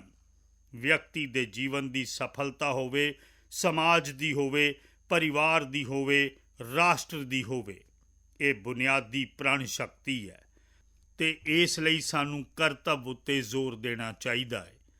ਇਹ ਪ੍ਰਸ਼ਾਸਨ ਦਾ ਕੰਮ ਹੈ ਕਿ ਬਿਜਲੀ 24 ਘੰਟੇ ਪਹੁੰਚਾਉਣ ਲਈ ਕੋਸ਼ਿਸ਼ ਕਰੇ, ਪਰ ਇਹ ਨਾਗਰਿਕ ਦਾ ਕਰਤੱਵ ਹੈ ਕਿ ਜਿੰਨੀਆਂ ਜ਼ਿਆਦਾ ਯੂਨਿਟਾਂ ਬਿਜਲੀ ਬਚਾਈ ਜਾ ਸਕਦੀ ਹੈ, ਬਚਾਈਏ। ਹਰ ਖੇਤ ਵਿੱਚ ਪਾਣੀ ਪਹੁੰਚਾਉਣਾ ਸਰਕਾਰ ਦੀ ਜ਼ਿੰਮੇਵਾਰੀ ਹੈ, ਸਰਕਾਰ ਦੀ ਕੋਸ਼ਿਸ਼ ਹੈ, ਪਰ ਡ੍ਰੌਪ ਮੋਰ ਕ੍ਰੌਪ ਪਾਣੀ ਬਚਾਉਂਦੇ ਹੋਏ ਅੱਗੇ ਵਧਣਾ। ਮੇਰੇ ਹਰ ਖੇਤ ਵਿੱਚੋਂ ਆਵਾਜ਼ ਆਉਣੀ ਚਾਹੀਦੀ ਹੈ। ਕੈਮੀਕਲ ਮੁਕਤ ਖੇਤੀ, ਆਰਗੈਨਿਕ ਫਾਰਮਿੰਗ, ਕੁਦਰਤੀ ਖੇਤੀ, ਇਹ ਸਾਡਾ ਕਰਤੱਵ ਹੈ। ਸਾਥੀਓ, ਭਾਵੇਂ ਪੁਲਿਸ ਹੋਵੇ ਜਾਂ ਪੀਪਲ ਹੋਣ, ਸ਼ਾਸਕ ਹੋਵੇ ਜਾਂ ਪ੍ਰਸ਼ਾਸਕ ਹੋਵੇ, ਹਰ ਨਾਗਰਿਕ ਕਰਤੱਵਾਂ ਤੋਂ ਬਗੈਰ ਨਹੀਂ ਹੋ ਸਕਦਾ। ਹਰ ਕੋਈ ਜੇਕਰ ਨਾਗਰਿਕ ਦੇ ਕਰਤੱਵਾਂ ਨੂੰ ਨਿਭਾਏਗਾ ਤਾਂ ਮੈਨੂੰ ਵਿਸ਼ਵਾਸ ਹੈ ਕਿ ਅਸੀਂ ਆਪਣੇ ਇੱਛੁਕ ਟੀਚੇ ਨੂੰ ਪ੍ਰਾਪਤ ਕਰਨ ਵਿੱਚ ਸਮੇਂ ਤੋਂ ਪਹਿਲਾਂ ਹੀ ਕਾਮਯਾਬੀ ਪ੍ਰਾਪਤ ਕਰ ਸਕਦੇ ਹਾਂ। ਮੇਰੇ ਪਿਆਰੇ ਦੇਸ਼ ਵਾਸੀਓ, ਅੱਜ ਮਹਾਰਿਸ਼ੀ ਔਰਬਿੰਦੋ ਦੀ ਜਨਮ ਜਯੰਤੀ ਹੈ। ਮੈਂ ਉਸ ਮਹਾਂਪੁਰਖ ਦੇ ਚਰਨਾਂ ਵਿੱਚ ਨਮਨ ਕਰਦਾ, ਪਰ ਸਾਨੂੰ ਉਸ ਮਹਾਂਪੁਰਖ ਨੂੰ ਯਾਦ ਕਰਨਾ ਪਏਗਾ ਜਿਨ੍ਹਾਂ ਨੇ ਕਿਹਾ, ਸਵਦੇਸ਼ੀ ਨਾਲ ਸਵਰਾਜ, ਸਵਰਾਜ ਨਾਲ ਸੁਰਾਜ। ਇਹ ਉਹਨਾਂ ਦਾ ਮੰਤਰ ਹੈ। ਸਾਨੂੰ ਸਾਰਿਆਂ ਨੂੰ ਇਹ ਸੋਚਣਾ ਚਾਹੀਦਾ ਕਿ ਅਸੀਂ ਕਦੋਂ ਤੱਕ ਦੁਨੀਆ ਦੇ ਦੂਜੇ ਲੋਕਾਂ ਉੱਤੇ ਨਿਰਭਰ ਰਹਾਂਗੇ। ਕੀ ਸਾਡੇ ਦੇਸ਼ ਦੀ ਅਨਾਜ ਦੀ ਜ਼ਰੂਰਤ ਹੋਵੇ ਤੇ ਕੀ ਅਸੀਂ ਆਊਟਸੋਰਸ ਕਰ ਸਕਦੇ ਹਾਂ? ਜਦੋਂ ਦੇਸ਼ ਨੇ ਤੈਅ ਕਰ ਲਿਆ ਕਿ ਅਸੀਂ ਸਾਡਾ ਪੇਟ ਆਪ ਭਰਾਂਗੇ, ਦੇਸ਼ ਨੇ ਕਰਕੇ ਦਿਖਾਇਆ ਜਾਂ ਨਹੀਂ ਦਿਖਾਇਆ? ਇੱਕ ਵਾਰ ਸੰਕਲਪ ਲੈਂਦੇ ਹਾਂ ਤਾਂ ਹੀ ਹੁੰਦਾ ਹੈ। ਤੇ ਇਸ ਲਈ ਆਤਮ ਨਿਰਭਰ ਭਾਰਤ ਹਰ ਨਾਗਰਿਕ ਦਾ, ਹਰ ਸਰਕਾਰ ਦਾ, ਸਮਾਜ ਦੀ ਹਰ ਇਕਾਈ ਦੀ ਇੱਕ ਜ਼ਿੰਮੇਵਾਰੀ ਬਣ ਜਾਂਦਾ ਹੈ। ਇਹ ਆਤਮ ਨਿਰਭਰ ਭਾਰਤ, ਇਹ ਸਰਕਾਰੀ ਏਜੰਡਾ, ਸਰਕਾਰੀ ਪ੍ਰੋਗਰਾਮ ਨਹੀਂ ਹੈ। ਇਹ ਸਮਾਜ ਦਾ ਜਨ ਅੰਦੋਲਨ ਹੈ ਜਿਸ ਨੂੰ ਅਸੀਂ ਅੱਗੇ ਵਧਾਉਣਾ ਹੈ। ਮੇਰੇ ਸਾਥੀਓ, ਅੱਜ ਜਦ ਅਸੀਂ ਇਹ ਗੱਲ ਸੁਣੀ, ਆਜ਼ਾਦੀ ਦੇ 75 ਸਾਲ ਦੇ ਬਾਅਦ ਜਿਸ ਆਵਾਜ਼ ਨੂੰ ਸੁਣਨ ਲਈ ਸਾਡੇ ਕੰਨ ਤਰਸ ਰਹੇ ਸੀ, 75 ਸਾਲ ਦੇ ਬਾਅਦ ਉਹ ਆਵਾਜ਼ ਸੁਣਾਈ ਦਿੱਤੀ ਹੈ। 75 ਸਾਲ ਦੇ ਬਾਅਦ ਲਾਲ ਕਿਲੇ ਤੋਂ ਤਿਰੰਗੇ ਨੂੰ ਸਲਾਮੀ ਦੇਣ ਦਾ ਕੰਮ ਪਹਿਲੀ ਵਾਰ ਮੇਡ ਇਨ ਇੰਡੀਆ ਤੋਪ ਨੇ ਕੀਤਾ ਹੈ। ਕੌਣ ਹਿੰਦੁਸਤਾਨੀ ਹੋਏਗਾ ਜਿਸ ਨੂੰ ਇਹ ਗੱਲ, ਇਹ ਆਵਾਜ਼ ਪ੍ਰੇਰਨਾ ਨਹੀਂ ਦੇਵੇਗੀ? ਤੇ ਇਸੇ ਲਈ ਮੇਰੇ ਪਿਆਰੇ ਭਰਾਓ ਤੇ ਭੈਣੋ, ਮੈਂ ਅੱਜ ਮੇਰੇ ਦੇਸ਼ ਦੀ ਸੈਨਾ ਦੇ ਜਵਾਨਾਂ ਦਾ ਦਿਲੋਂ ਅਭਿਨੰਦਨ ਕਰਨਾ ਚਾਹੁੰਦਾ। ਮੇਰੀ ਆਤਮ ਨਿਰਭਰ ਦੀ ਗੱਲ ਨੂੰ ਸੰਗਠਿਤ ਰੂਪ 'ਚ, ਸਾਹਸ ਦੇ ਰੂਪ 'ਚ ਮੇਰੀ ਸੈਨਾ ਦੇ ਜਵਾਨਾਂ ਨੇ, ਸੈਨਾ ਨਾਇਕਾਂ ਨੇ ਜਿਸ ਜ਼ਿੰਮੇਵਾਰੀ ਦੇ ਨਾਲ ਆਪਣੇ ਮੋਢੇ 'ਤੇ ਚੁੱਕਿਆ, ਮੈਂ ਉਹਨਾਂ ਨੂੰ ਜਿੰਨਾ ਸੈਲਿਊਟ ਕਰਾਂ ਓਨਾ ਹੀ ਘੱਟ ਹੈ। ਦੋਸਤੋ, ਉਹਨਾਂ ਨੂੰ ਮੈਂ ਸਲਾਮ ਕਰਦਾ ਹਾਂ। ਸੈਨਾ ਦਾ ਜਵਾਨ ਮੌਤ ਨੂੰ ਮੁੱਠੀ 'ਚ ਲੈ ਕੇ ਚੱਲਦਾ ਹੈ। ਮੌਤ ਤੇ ਜ਼ਿੰਦਗੀ ਦੇ ਦਰਮਿਆਨ ਕੋਈ ਫਾਸਲਾ ਹੀ ਨਹੀਂ ਹੁੰਦਾ। ਉਸ ਦੇ ਵਿਚਕਾਰ ਉਹ ਡਟ ਕੇ ਖੜਾ ਹੁੰਦਾ ਤੇ ਮੇਰੀ ਸੈਨਾ ਦਾ ਉਹ ਜਵਾਨ ਤੈਅ ਕਰੇ ਕਿ ਅਸੀਂ 300 ਅਜਿਹੀਆਂ ਚੀਜ਼ਾਂ ਦੀ ਲਿਸਟ ਬਣਾਈਏ ਜੋ ਅਸੀਂ ਵਿਦੇਸ਼ ਤੋਂ ਨਹੀਂ ਮੰਗਾਵਾਂਗੇ। ਇਹ ਸੰਕਲਪ ਛੋਟਾ ਨਹੀਂ ਹੈ। ਮੇਰਾ ਸੰਕਲਪ ਹੈ ਆਤਮ ਨਿਰਭਰ ਭਾਰਤ ਦੇ ਉੱਜਵਲ ਭਵਿੱਖ ਦੇ ਉਹ ਬੀਜ ਮੈਂ ਵੇਖ ਰਿਹਾ ਜੋ ਇਸ ਸੁਪਨੇ ਨੂੰ ਬੋੜ ਦੇ ਦਰਖਤ 'ਚ ਤਬਦੀਲ ਕਰਨ ਵਾਲੇ ਨੇ। ਸੈਲਿਊਟ, ਸੈਲਿਊਟ ਮੇਰੇ ਸੈਨਾ ਦੇ ਅਧਿਕਾਰੀਆਂ ਨੂੰ ਸੈਲਿਊਟ। ਮੈਂ ਅੱਜ ਦੇ ਛੋਟੇ ਬਾਲਾਂ ਨੂੰ ਵੀ ਸੈਲਿਊਟ ਕਰਨਾ ਚਾਹੁੰਦਾ ਜੋ ਅੱਜ 5-7 ਸਾਲਾਂ ਦੇ ਨੇ। ਉਹਨਾਂ ਨੂੰ ਵੀ ਸੈਲਿਊਟ ਕਰਨਾ ਚਾਹੁੰਦਾ। ਜਦੋਂ ਦੇਸ਼ ਦੇ ਸਾਹਮਣੇ ਚੇਤਨਾ ਜਾਗੀ, ਮੈਂ ਸੈਂਕੜੇ ਪਰਿਵਾਰਾਂ ਤੋਂ ਸੁਣਿਆ 5-5, 7-7 ਸਾਲ ਦੇ ਬੱਚੇ ਕਹਿ ਰਹੇ ਨੇ ਕਿ ਹੁਣ ਵਿਦੇਸ਼ੀ ਖਿਡੌਣਿਆਂ ਨਾਲ ਨਹੀਂ ਖੇਡਾਂਗੇ। 5 ਸਾਲ ਦਾ ਬੱਚਾ ਕਹਿ ਰਿਹਾ ਘਰ 'ਚ ਕਿ ਵਿਦੇਸ਼ੀ ਖਿਡੌਣੇ ਨਾਲ ਨਹੀਂ ਖੇਡਾਂਗੇ। ਜਦੋਂ ਇਹ ਸੰਕਲਪ ਕਰਦਾ ਹੈ ਨਾ, ਉਦੋਂ ਆਤਮ ਨਿਰਭਰ ਭਾਰਤ ਉਸ ਦੀਆਂ ਰਗਾਂ 'ਚ ਦੌੜਦਾ। ਅੱਜ ਦੇਖੋ PLI ਸਕੀਮ 1 ਲੱਖ ਕਰੋੜ ਰੁਪਇਆ। ਦੁਨੀਆ ਦੇ ਲੋਕ ਹਿੰਦੁਸਤਾਨ 'ਚ ਆਪਣਾ ਨਸੀਬ ਅਜ਼ਮਾਉਣ ਆ ਰਹੇ ਨੇ, ਟੈਕਨੋਲੋਜੀ ਲੈ ਕੇ ਆ ਰਹੇ ਨੇ, ਰੋਜ਼ਗਾਰ ਦੇ ਨਵੇਂ ਮੌਕੇ ਬਣਾ ਰਹੇ ਨੇ। ਭਾਰਤ ਮੈਨੂਫੈਕਚਰਿੰਗ ਹੱਬ ਬਣਦਾ ਜਾ ਰਿਹਾ। ਆਤਮ ਨਿਰਭਰ ਭਾਰਤ ਦੀ ਬੁਨਿਆਦ ਬਣਾ ਰਿਹਾ। ਅੱਜ ਇਲੈਕਟ੍ਰਿਕ ਗੁੱਡਸ ਮੈਨੂਫੈਕਚਰਿੰਗ ਹੋਵੇ, ਮੋਬਾਈਲ ਫੋਨ ਦੀ ਮੈਨੂਫੈਕਚਰਿੰਗ ਹੋਵੇ, ਅੱਜ ਦੇਸ਼ ਬਹੁਤ ਤੇਜ਼ੀ ਨਾਲ ਉੱਨਤੀ ਕਰ ਰਿਹਾ ਹੈ। ਜਦੋਂ ਸਾਡਾ ਬ੍ਰਹਮੋਸ ਦੁਨੀਆ 'ਚ ਜਾਂਦਾ, ਕੌਣ ਹਿੰਦੁਸਤਾਨੀ ਹੋਏਗਾ ਜਿਸ ਦਾ ਮਨ ਅਸਮਾਨ ਨਾ ਛੂੰਹਦਾ ਹੋਏਗਾ। ਦੋਸਤੋ, ਅੱਜ ਸਾਡੇ ਮੈਟਰੋ ਕੋਚਿਸ, ਸਾਡੀ ਵੰਦੇ ਭਾਰਤ ਟ੍ਰੇਨ ਵਿਸ਼ਵ ਲਈ ਆਕਰਸ਼ਣ ਬਣ ਰਹੇ ਨੇ। ਮੇਰੇ ਪਿਆਰੇ ਦੇਸ਼ ਵਾਸੀਓ, ਅਸੀਂ ਆਤਮ ਨਿਰਭਰ ਬਣਨਾ ਹੈ ਆਪਣੇ ਐਨਰਜੀ ਸੈਕਟਰ 'ਚ।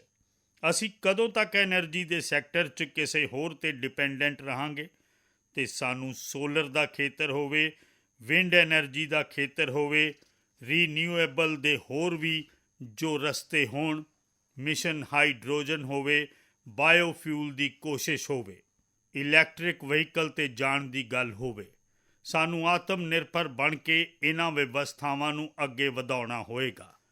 ਮੇਰੇ ਪਿਆਰੇ ਭਾਰਤ ਵਾਸੀਓ, ਅੱਜ ਕੁਦਰਤੀ ਖੇਤੀ ਵੀ ਆਤਮ ਨਿਰਭਰਤਾ ਦਾ ਇੱਕ ਰਾਹ ਹੈ। ਫਰਟੀਲਾਈਜ਼ਰ ਤੋਂ ਜਿੰਨੀ ਜ਼ਿਆਦਾ ਮੁਕਤੀ। ਅੱਜ ਦੇਸ਼ 'ਚ ਨੈਨੋ ਫਰਟੀਲਾਈਜ਼ਰ ਦੇ ਕਾਰਖਾਨੇ ਖੋਲ੍ਹਣ ਦੀਆਂ ਨਵੀਆਂ ਆਸਾਂ ਲੈ ਕੇ ਆਏ ਹਾਂ। ਪਰ ਕੁਦਰਤੀ ਖੇਤੀ, ਕੈਮੀਕਲ ਫ੍ਰੀ ਖੇਤੀ ਆਤਮ ਨਿਰਭਰ ਭਾਰਤ ਨੂੰ ਤਾਕਤ ਦੇ ਸਕਦੀ ਹੈ। ਅੱਜ ਦੇਸ਼ 'ਚ ਰੋਜ਼ਗਾਰ ਦੇ ਖੇਤਰ 'ਚ ਗ੍ਰੀਨ ਜੌਬ ਦੇ ਨਵੇਂ ਖੇਤਰ ਤੇਜ਼ੀ ਨਾਲ ਖੁੱਲ੍ਹ ਰਹੇ ਨੇ। ਭਾਰਤ ਨੇ ਨੀਤੀਆਂ ਦੁਆਰਾ ਸਪੇਸ ਨੂੰ ਖੋਲ੍ਹ ਦਿੱਤਾ ਹੈ। ਡਰੋਨ ਦੀ ਦੁਨੀਆ 'ਚ ਸਭ ਤੋਂ ਪ੍ਰਗਤੀਸ਼ੀਲ ਪਾਲਿਸੀ ਲੈ ਕੇ ਆਏ ਹਾਂ। ਅਸੀਂ ਦੇਸ਼ ਦੇ ਨੌਜਵਾਨਾਂ ਲਈ ਨਵੇਂ ਦਰਵਾਜ਼ੇ ਖੋਲ੍ਹ ਦਿੱਤੇ ਨੇ। ਮੇਰੇ ਪਿਆਰੇ ਭਰਾਓ ਭੈਣੋ, ਮੈਂ ਪ੍ਰਾਈਵੇਟ ਸੈਕਟਰਸ ਨੂੰ ਵੀ ਸੱਦਾ ਦਿੰਦਾ, ਆਓ ਅਸੀਂ ਦੁਨੀਆ 'ਤੇ ਛਾ ਜਾਣਾ ਹੈ। ਸਾਡੇ ਆਤਮ ਨਿਰਭਰ ਭਾਰਤ ਦਾ ਇਹ ਵੀ ਸੁਪਨਾ ਕਿ ਦੁਨੀਆ ਦੀਆਂ ਜੋ ਵੀ ਜ਼ਰੂਰਤਾਂ ਨੇ ਉਹਨਾਂ ਨੂੰ ਪੂਰਾ ਕਰਨ 'ਚ ਵੀ ਭਾਰਤ ਪਿੱਛੇ ਨਹੀਂ ਰਹੇਗਾ। ਸਾਡੇ ਛੋਟੇ ਉਦਯੋਗ ਹੋਣ, ਸੂਖਮ ਉਦਯੋਗ ਹੋਣ, ਕੁਟੀਰ ਉਦਯੋਗ ਹੋਣ, ਜ਼ੀਰੋ ਡਿਫੈਕਟ ਨਾਲ ਸਾਨੂੰ ਦੁਨੀਆ 'ਚ ਜਾਣਾ ਹੋਏਗਾ। ਸਾਨੂੰ ਸਵਦੇਸ਼ੀ ਉੱਤੇ ਮਾਣ ਕਰਨਾ ਹੋਏਗਾ। ਮੇਰੇ ਪਿਆਰੇ ਦੇਸ਼ ਵਾਸੀਓ, ਅਸੀਂ ਬਾਰ-ਬਾਰ ਲਾਲ ਬਹਾਦੁਰ ਸ਼ਾਸਤਰੀ ਜੀ ਨੂੰ ਯਾਦ ਕਰਦੇ ਹਾਂ। ਜੈ ਜਵਾਨ ਜੈ ਕਿਸਾਨ ਦਾ ਉਹਨਾਂ ਦਾ ਮੰਤਰ ਅੱਜ ਵੀ ਦੇਸ਼ ਲਈ ਪ੍ਰੇਰਨਾ ਹੈ। ਬਾਅਦ 'ਚ ਅਟਲ ਬਿਹਾਰੀ ਵਾਜਪਾਈ ਜੀ ਨੇ ਜੈ ਵਿਗਿਆਨ ਕਹਿ ਕੇ ਉਸ 'ਚ ਇੱਕ ਕੜੀ ਜੋੜ ਦਿੱਤੀ ਸੀ ਅਤੇ ਦੇਸ਼ ਨੇ ਉਸ ਨੂੰ ਪਹਿਲ ਦਿੱਤੀ ਸੀ। ਪਰ ਹੁਣ ਅੰਮ੍ਰਿਤ ਕਾਲ ਲਈ ਇੱਕ ਹੋਰ ਲੋੜੀਂਦੀ ਜ਼ਰੂਰਤ ਹੈ ਅਤੇ ਉਹ ਹੈ ਜੈ ਅਨੁਸੰਧਾਨ। ਜੈ ਜਵਾਨ ਜੈ ਕਿਸਾਨ ਜੈ ਵਿਗਿਆਨ ਜੈ ਅਨੁਸੰਧਾਨ, ਇਨੋਵੇਸ਼ਨ। ਅਤੇ ਮੈਨੂੰ ਦੇਸ਼ ਦੀ ਨਵੀਂ ਪੀੜ੍ਹੀ ਉੱਤੇ ਭਰੋਸਾ ਹੈ। ਇਨੋਵੇਸ਼ਨ ਦੀ ਤਾਕਤ ਦੇਖੋ। ਅੱਜ ਸਾਡਾ UPI ਭੀਮ, ਸਾਡਾ ਡਿਜੀਟਲ ਪੇਮੈਂਟ, ਫਿਨਟੈਕ ਦੀ ਦੁਨੀਆ 'ਚ ਸਾਡੀ ਥਾਂ ਅੱਜ ਵਿਸ਼ਵ 'ਚ ਰੀਅਲ ਟਾਈਮ 40%। ਜੇ ਡਿਜੀਟਲ ਫਾਈਨੈਂਸ਼ੀਅਲ ਟ੍ਰਾਂਜੈਕਸ਼ਨ ਹੁੰਦਾ ਤਾਂ ਇਹ ਮੇਰੇ ਦੇਸ਼ 'ਚ ਹੋ ਰਿਹਾ। ਹਿੰਦੁਸਤਾਨ ਨੇ ਕਰਕੇ ਦਿਖਾਇਆ। ਮੇਰੇ ਪਿਆਰੇ ਦੇਸ਼ ਵਾਸੀਓ, ਹੁਣ ਅਸੀਂ 5G ਵੱਲ ਕਦਮ ਵਧਾ ਰਹੇ ਹਾਂ। ਜ਼ਿਆਦਾ ਦੇਰ ਇੰਤਜ਼ਾਰ ਨਹੀਂ ਕਰਨਾ ਪਏਗਾ। ਅਸੀਂ ਕਦਮ ਨਾਲ ਕਦਮ ਮਿਲਾਉਣ ਵਾਲੇ ਹਾਂ। ਅਸੀਂ ਆਪਟੀਕਲ ਫਾਈਬਰ ਪਿੰਡ 'ਚ ਪਹੁੰਚਾ ਰਹੇ ਹਾਂ। ਡਿਜੀਟਲ ਇੰਡੀਆ ਦਾ ਸੁਪਨਾ ਪਿੰਡਾਂ 'ਚੋਂ ਹੋ ਕੇ ਗੁਜ਼ਰੇਗਾ। ਇਹ ਮੈਨੂੰ ਚੰਗੀ ਤਰ੍ਹਾਂ ਪਤਾ ਹੈ। ਅੱਜ ਮੈਨੂੰ ਖੁਸ਼ੀ ਹੈ ਕਿ ਹਿੰਦੁਸਤਾਨ ਦੇ 4 ਲੱਖ ਕਾਮਨ ਸਰਵਿਸ ਸੈਂਟਰਸ ਪਿੰਡਾਂ ਵਿੱਚ ਵਿਕਸਿਤ ਹੋ ਰਹੇ ਨੇ। ਪਿੰਡਾਂ ਦੇ ਨੌਜਵਾਨ ਬੇਟੇ ਬੇਟੀਆਂ ਕਾਮਨ ਸਰਵਿਸ ਸੈਂਟਰ ਚਲਾ ਰਹੀਆਂ ਨੇ। ਦੇਸ਼ ਮਾਣ ਕਰ ਸਕਦਾ ਕਿ ਪਿੰਡ ਦੇ ਖੇਤਰ 'ਚ 4 ਲੱਖ ਡਿਜੀਟਲ ਐਂਟਰਪ੍ਰੀਨਿਓਰਸ ਦਾ ਤਿਆਰ ਹੋਣਾ ਅਤੇ ਇਹ ਸਾਰੀਆਂ ਸੇਵਾਵਾਂ ਪਿੰਡ ਦੇ ਲੋਕ ਉੱਥੋਂ ਲੈਣ ਦੇ ਆਦੀ ਬਣ ਜਾਣ। ਇਹ ਆਪਣੇ ਆਪ 'ਚ ਭਾਰਤ ਦੀ ਟੈਕਨੋਲੋਜੀ ਹੱਬ ਬਣਨ ਦੀ ਤਾਕਤ ਹੈ। ਮੇਰੇ ਪਿਆਰੇ ਦੇਸ਼ ਵਾਸੀਓ, ਇਹ ਜੋ ਡਿਜੀਟਲ ਇੰਡੀਆ ਦਾ ਮੂਵਮੈਂਟ ਹੈ, ਜੋ ਸੈਮੀ ਕੰਡਕਟਰ ਵੱਲ ਕਦਮ ਅਸੀਂ ਵਧਾ ਰਹੇ ਹਾਂ, 5G ਵੱਲ ਕਦਮ ਵਧਾ ਰਹੇ ਹਾਂ, ਆਪਟੀਕਲ ਫਾਈਬਰ ਵਿਛਾ ਰਹੇ ਹਾਂ, ਇਹ ਸਿਰਫ ਆਧੁਨਿਕਤਾ ਦੀ ਪਛਾਣ ਹੈ, ਅਜਿਹਾ ਨਹੀਂ ਹੈ। 3 ਵੱਡੀਆਂ ਤਾਕਤਾਂ ਇਸ ਦੇ ਅੰਦਰ ਸ਼ਾਮਿਲ ਨੇ। ਸਿੱਖਿਆ 'ਚ ਆਮੂਲ ਚੂਲ ਕ੍ਰਾਂਤੀ, ਇਹ ਡਿਜੀਟਲ ਜ਼ਰੀਏ ਨਾਲ ਆਉਣ ਵਾਲੀ ਹੈ। ਸਿਹਤ ਸੇਵਾਵਾਂ 'ਚ ਆਮੂਲ ਚੂਲ ਕ੍ਰਾਂਤੀ ਡਿਜੀਟਲ ਤੋਂ ਆਉਣ ਵਾਲੀ ਹੈ। ਕਿਸੇ ਵੀ ਜੀਵਨ 'ਚ ਬਹੁਤ ਵੱਡਾ ਬਦਲਾਅ ਡਿਜੀਟਲ ਰਾਹੀਂ ਆਉਣ ਵਾਲਾ। ਇੱਕ ਨਵਾਂ ਵਿਸ਼ਵ ਤਿਆਰ ਹੋ ਰਿਹਾ। ਭਾਰਤ ਉਸ ਨੂੰ ਅੱਗੇ ਵਧਾਉਣ ਲਈ ਤਤਪਰ ਹੈ ਅਤੇ ਮੈਂ ਸਾਫ਼ ਦੇਖ ਰਿਹਾ ਦੋਸਤੋ, ਇਹ ਡੈਕੇਡ ਮਾਨਵ ਜਾਤੀ ਲਈ ਟੈਕੇਡ ਦਾ ਸਮਾਂ ਹੈ। ਟੈਕਨੋਲੋਜੀ ਦਾ ਡੈਕੇਡ ਹੈ। ਭਾਰਤ ਲਈ ਤਾਂ ਇਹ ਟੈਕੇਡ ਹੈ ਜਿਸ ਦਾ ਮਨ ਟੈਕਨੋਲੋਜੀ ਨਾਲ ਜੁੜਿਆ ਹੋਇਆ। IT ਦੀ ਦੁਨੀਆ 'ਚ ਭਾਰਤ ਨੇ ਆਪਣਾ ਲੋਹਾ ਮਨਵਾ ਲਿਆ ਤਾਂ ਇਸ ਡੈਕੇਡ ਦੀ ਸਮਰੱਥਾ ਭਾਰਤ ਦੇ ਕੋਲ ਹੈ। ਸਾਡਾ ਅਟਲ ਇਨੋਵੇਸ਼ਨ ਮਿਸ਼ਨ, ਸਾਡੇ ਇਨਕਿਊਬੇਸ਼ਨ ਸੈਂਟਰ, ਸਾਡੇ ਸਟਾਰਟਅਪਸ ਇੱਕ ਨਵੇਂ ਖੁੱਲ੍ਹੇ ਖੇਤਰ ਦਾ ਵਿਕਾਸ ਕਰ ਰਹੇ ਨੇ। ਯੁਵਾ ਪੀੜ੍ਹੀ ਲਈ ਨਵੇਂ ਮੌਕੇ ਲੈ ਕੇ ਆ ਰਹੇ ਨੇ। ਸਪੇਸ ਮਿਸ਼ਨ ਦੀ ਗੱਲ ਹੋਵੇ, ਸਾਡੇ ਡੀਪ ਓਸ਼ਨ ਮਿਸ਼ਨ ਦੀ ਗੱਲ ਹੋਵੇ, ਸਮੁੰਦਰ ਦੀ ਡੂੰਘਾਈ 'ਚ ਜਾਣਾ ਹੋਵੇ ਜਾਂ ਸਾਨੂੰ ਅਸਮਾਨ ਨੂੰ ਛੂਹਣਾ ਹੋਵੇ, ਇਹ ਨਵੇਂ ਖੇਤਰ ਨੇ ਜਿਨ੍ਹਾਂ ਨੂੰ ਲੈ ਕੇ ਅਸੀਂ ਅੱਗੇ ਵਧ ਰਹੇ ਹਾਂ। ਮੇਰੇ ਪਿਆਰੇ ਦੇਸ਼ ਵਾਸੀਓ, ਅਸੀਂ ਇਸ ਗੱਲ ਨੂੰ ਨਾ ਭੁੱਲੀਏ ਅਤੇ ਭਾਰਤ ਨੇ ਸਦੀਆਂ ਤੋਂ ਵੇਖਿਆ ਹੋਇਆ ਜਿਵੇਂ ਦੇਸ਼ 'ਚ ਕੁਝ ਨਮੂਨਾ ਰੂਪ ਕੰਮਾਂ ਦੀ ਜ਼ਰੂਰਤ ਹੁੰਦੀ ਹੈ, ਕੁਝ ਵੱਡੀਆਂ ਵੱਡੀਆਂ ਉੱਚਾਈਆਂ ਦੀ ਜ਼ਰੂਰਤ ਹੁੰਦੀ ਹੈ, ਪਰ ਨਾਲ ਧਰਤੀ ਉੱਤੇ ਮਜ਼ਬੂਤੀ ਨਾਲ ਟਿਕੇ ਰਹਿਣ ਦੀ ਵੀ ਬਹੁਤ ਜ਼ਰੂਰਤ ਹੁੰਦੀ ਹੈ। ਭਾਰਤ ਦੀਆਂ ਆਰਥਿਕ ਵਿਕਾਸ ਦੀਆਂ ਸੰਭਾਵਨਾਵਾਂ ਧਰਾਤਲ ਦੀ ਮਜ਼ਬੂਤੀ ਨਾਲ ਜੁੜੀਆਂ ਹੋਈਆਂ ਨੇ ਅਤੇ ਇਸੇ ਲਈ ਸਾਡੇ ਛੋਟੇ ਕਿਸਾਨ, ਉਹਨਾਂ ਦੀ ਸਮਰੱਥਾ, ਸਾਡੇ ਛੋਟੇ ਉੱਦਮੀ, ਉਹਨਾਂ ਦੀ ਸਮਰੱਥਾ, ਸਾਡੇ ਛੋਟੇ ਉਦਯੋਗ, ਕੁਟੀਰ ਉਦਯੋਗ, ਸੂਖਮ ਉਦਯੋਗ, ਰੇਹੜੀ ਪਟੜੀ ਵਾਲੇ ਲੋਕ, ਘਰਾਂ 'ਚ ਕੰਮ ਕਰਨ ਵਾਲੇ ਲੋਕ, ਆਟੋ ਰਿਕਸ਼ਾ ਚਲਾਉਣ ਵਾਲੇ ਲੋਕ, ਬੱਸ ਸੇਵਾਵਾਂ ਦੇਣ ਵਾਲੇ ਲੋਕ, ਇਸ ਸਮਾਜ ਦਾ ਜੋ ਸਭ ਤੋਂ ਵੱਡਾ ਤਬਕਾ ਹੈ, ਇਸ ਦਾ ਸਮਰੱਥਾਵਾਨ ਹੋਣਾ ਭਾਰਤ ਦੀ ਸਮਰੱਥਾ ਦੀ ਗਰੰਟੀ ਹੈ ਅਤੇ ਇਸ ਲਈ ਸਾਡੇ ਆਰਥਿਕ ਵਿਕਾਸ ਦੀ ਜੋ ਅਸਲ ਜ਼ਮੀਨੀ ਤਾਕਤ ਹੈ, ਉਸ ਤਾਕਤ ਨੂੰ ਸਭ ਤੋਂ ਵੱਧ ਜ਼ੋਰ ਦੇਣ ਦੀ ਦਿਸ਼ਾ 'ਚ ਸਾਡੀ ਕੋਸ਼ਿਸ਼ ਚੱਲ ਰਹੀ ਹੈ। ਮੇਰੇ ਪਿਆਰੇ ਦੇਸ਼ ਵਾਸੀਓ, ਸਾਡੇ ਕੋਲ 75 ਸਾਲ ਦਾ ਤਜਰਬਾ ਹੈ। ਅਸੀਂ 75 ਸਾਲਾਂ 'ਚ ਬਹੁਤ ਸਾਰੀਆਂ ਉਪਲਬਧੀਆਂ ਹਾਸਿਲ ਕੀਤੀਆਂ ਨੇ। ਅਸੀਂ 75 ਸਾਲ ਦੇ ਤਜਰਬੇ 'ਚ ਨਵੇਂ ਸੁਪਨੇ ਵੀ ਸੰਜੋਏ ਨੇ, ਨਵੇਂ ਸੰਕਲਪ ਵੀ ਲਏ ਨੇ, ਪਰ ਅੰਮ੍ਰਿਤ ਕਾਲ ਲਈ ਸਾਡੇ ਮਾਨਵ ਸੰਸਾਧਨ ਦਾ ਆਪਟੀਮਮ ਆਊਟਕਮ ਕਿਵੇਂ ਹੋਏਗਾ? ਸਾਡੀ ਕੁਦਰਤੀ ਸੰਪਦਾ ਦਾ ਆਪਟੀਮਮ ਆਊਟਕਮ ਕਿਵੇਂ ਹੋਏਗਾ? ਇਸ ਟੀਚੇ ਨੂੰ ਲੈ ਕੇ ਅਸੀਂ ਚੱਲਣਾ ਅਤੇ ਹੁਣ ਮੈਂ ਪਿਛਲੇ ਕੁਝ ਸਾਲਾਂ ਦੇ ਤਜਰਬੇ ਤੋਂ ਕਹਿਣਾ ਚਾਹੁੰਦਾ। ਤੁਸੀਂ ਵੇਖਿਆ ਹੋਣਾ, ਅੱਜ ਅਦਾਲਤ ਦੇ ਅੰਦਰ ਵੇਖੀਏ ਤਾਂ ਸਾਡੀ ਵਕਾਲਤ ਦੇ ਖੇਤਰ 'ਚ ਕੰਮ ਕਰਨ ਵਾਲੀ ਨਾਰੀ ਸ਼ਕਤੀ ਕਿਸ ਤਾਕਤ ਨਾਲ ਨਜ਼ਰ ਆ ਰਹੀ ਹੈ। ਤੁਸੀਂ ਪੇਂਡੂ ਖੇਤਰ 'ਚ ਕੰਮ ਕਰਨ ਵਾਲੇ ਜਨ ਪ੍ਰਤੀਨਿਧੀ ਦੇ ਰੂਪ 'ਚ ਵੇਖੋ। ਸਾਡੀ ਨਾਰੀ ਸ਼ਕਤੀ ਕਿਸ ਮਿਜ਼ਾਜ ਨਾਲ, ਸਮਰਪਿਤ ਭਾਵ ਨਾਲ ਆਪਣੇ ਪਿੰਡਾਂ ਦੀਆਂ ਸਮੱਸਿਆਵਾਂ ਨੂੰ ਸੁਲਝਾਉਣ 'ਚ ਲੱਗੀਆਂ ਹੋਈਆਂ ਨੇ। ਅੱਜ ਗਿਆਨ ਦਾ ਖੇਤਰ ਵੇਖ ਲਓ, ਵਿਗਿਆਨ ਦਾ ਖੇਤਰ ਵੇਖ ਲਓ, ਸਾਡੇ ਦੇਸ਼ ਦੀ ਨਾਰੀ ਸ਼ਕਤੀ ਸਿਰਮੌਰ ਨਜ਼ਰ ਆ ਰਹੀ ਹੈ। ਅੱਜ ਅਸੀਂ ਪੁਲਿਸ 'ਚ ਵੇਖੀਏ, ਸਾਡੀ ਨਾਰੀ ਸ਼ਕਤੀ ਲੋਕਾਂ ਦੀ ਸੁਰੱਖਿਆ ਦੀ ਜ਼ਿੰਮੇਵਾਰੀ ਚੁੱਕ ਰਹੀ ਹੈ। ਅਸੀਂ ਜ਼ਿੰਦਗੀ ਦੇ ਹਰ ਖੇਤਰ 'ਚ ਵੇਖੀਏ, ਖੇਡਾਂ ਦਾ ਮੈਦਾਨ ਵੇਖੀਏ ਜਾਂ ਜੰਗ ਦਾ ਮੈਦਾਨ ਵੇਖੀਏ, ਭਾਰਤ ਦੀ ਨਾਰੀ ਸ਼ਕਤੀ ਇੱਕ ਨਵੀਂ ਸਮਰੱਥਾ, ਨਵੇਂ ਵਿਸ਼ਵਾਸ ਨਾਲ ਅੱਗੇ ਆ ਰਹੀ ਹੈ। ਮੈਂ ਇਸ ਨੂੰ ਭਾਰਤ ਦੀ 75 ਸਾਲਾਂ ਦੀ ਯਾਤਰਾ 'ਚ ਜੋ ਯੋਗਦਾਨ ਹੈ, ਉਸ 'ਚ ਹੁਣ ਕਈ ਗੁਣਾ ਯੋਗਦਾਨ ਆਉਣ ਵਾਲੇ 25 ਸਾਲਾਂ 'ਚ ਮੈਂ ਮੇਰੀ ਨਾਰੀ ਸ਼ਕਤੀ ਦਾ ਵੇਖ ਰਿਹਾ, ਮੇਰੀਆਂ ਮਾਤਾਵਾਂ ਭੈਣਾਂ ਦਾ, ਮੇਰੀਆਂ ਬੇਟੀਆਂ ਦਾ ਵੇਖ ਰਿਹਾ, ਅਤੇ ਇਸ ਲਈ ਇਹ ਸਾਰੇ ਹਿਸਾਬ ਕਿਤਾਬ ਤੋਂ ਉੱਪਰ ਹੈ, ਸਾਰੇ ਤੁਹਾਡੇ ਪੈਰਾਮੀਟਰਸ ਤੋਂ ਅਲੱਗ ਹੈ। ਅਸੀਂ ਇਸ ਉੱਪਰ ਜਿੰਨਾ ਜ਼ਿਆਦਾ ਧਿਆਨ ਦਿਆਂਗੇ, ਅਸੀਂ ਜਿੰਨੇ ਜ਼ਿਆਦਾ ਮੌਕੇ ਆਪਣੀਆਂ ਬੇਟੀਆਂ ਨੂੰ ਦਿਆਂਗੇ, ਜਿੰਨੀਆਂ ਸਹੂਲਤਾਂ ਸਾਡੀਆਂ ਬੇਟੀਆਂ ਲਈ ਮੁਹੱਈਆ ਕਰਵਾਵਾਂਗੇ, ਤੁਸੀਂ ਦੇਖਣਾ ਉਹ ਸਾਨੂੰ ਬਹੁਤ ਮੋੜ ਕੇ ਦੇਣਗੀਆਂ। ਉਹ ਦੇਸ਼ ਨੂੰ ਇੱਕ ਬੁਲੰਦੀ 'ਤੇ ਲੈ ਕੇ ਜਾਣਗੀਆਂ। ਇਸ ਅੰਮ੍ਰਿਤ ਕਾਲ 'ਚ ਜੋ ਸੁਪਨੇ ਪੂਰੇ ਕਰਨ 'ਚ ਮਿਹਨਤ ਲੱਗਣ ਵਾਲੀ ਹੈ, ਜੇਕਰ ਉਸ 'ਚ ਸਾਡੀ ਨਾਰੀ ਸ਼ਕਤੀ ਦੀ ਮਿਹਨਤ ਜੁੜ ਜਾਏਗੀ, ਵਿਆਪਕ ਰੂਪ ਨਾਲ ਜੁੜ ਜਾਏਗੀ, ਤਾਂ ਸਾਡੀ ਮਿਹਨਤ ਘੱਟ ਹੋਏਗੀ, ਸਾਡੀ ਟਾਈਮ ਲਿਮਿਟ ਵੀ ਘੱਟ ਹੋ ਜਾਏਗੀ, ਸਾਡੇ ਸੁਪਨੇ ਹੋਰ ਤੇਜਸਵੀ ਹੋਣਗੇ, ਅਤੇ ਓਜਸਵੀ ਹੋਣਗੇ, ਅਤੇ ਰੁਸ਼ਨਾਉਣ ਵਾਲੇ ਹੋਣਗੇ। ਅਤੇ ਇਸ ਲਈ ਆਓ ਸਾਥੀਓ, ਅਸੀਂ ਜ਼ਿੰਮੇਦਾਰੀਆਂ ਨੂੰ ਲੈ ਕੇ ਅੱਗੇ ਵਧੀਏ। ਮੈਂ ਅੱਜ ਭਾਰਤ ਦੇ ਸੰਵਿਧਾਨ ਦੇ ਨਿਰਮਾਤਾਵਾਂ ਦਾ ਵੀ ਧੰਨਵਾਦ ਕਰਨਾ ਚਾਹੁੰਦਾ ਕਿ ਉਹਨਾਂ ਨੇ ਜੋ ਸਾਨੂੰ ਫੈਡਰਲ ਸਟਰਕਚਰ ਦਿੱਤਾ, ਉਸ ਦੀ ਸਪਿਰਿਟ ਨੂੰ ਬਰਕਰਾਰ ਰੱਖਦੇ ਹੋਏ, ਉਸ ਦੀਆਂ ਭਾਵਨਾਵਾਂ ਦਾ ਆਦਰ ਕਰਦੇ ਹੋਏ, ਅਸੀਂ ਮੋਢੇ ਨਾਲ ਮੋਢਾ ਮਿਲਾ ਕੇ ਇਸ ਅੰਮ੍ਰਿਤ ਕਾਲ ਵਿੱਚ ਚੱਲਾਂਗੇ ਤਾਂ ਸੁਪਨੇ ਸਾਕਾਰ ਹੋ ਕੇ ਰਹਿਣਗੇ।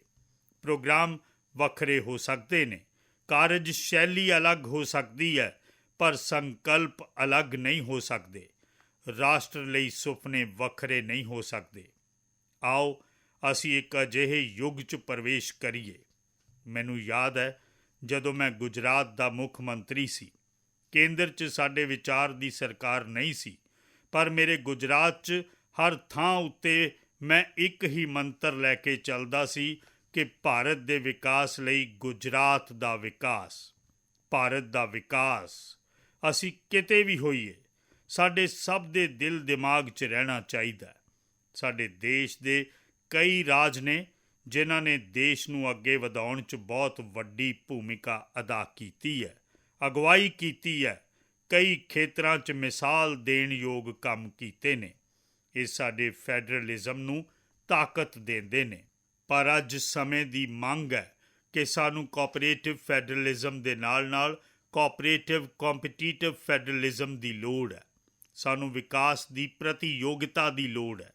ਹਰ ਰਾਜ ਨੂੰ ਲੱਗਣਾ ਚਾਹੀਦਾ ਕਿ ਉਹ ਰਾਜ ਅੱਗੇ ਨਿਕਲ ਗਿਆ, ਮੈਂ ਇੰਨੀ ਮਿਹਨਤ ਕਰਾਂਗਾ ਕਿ ਮੈਂ ਅੱਗੇ ਨਿਕਲ ਜਾਵਾਂਗਾ।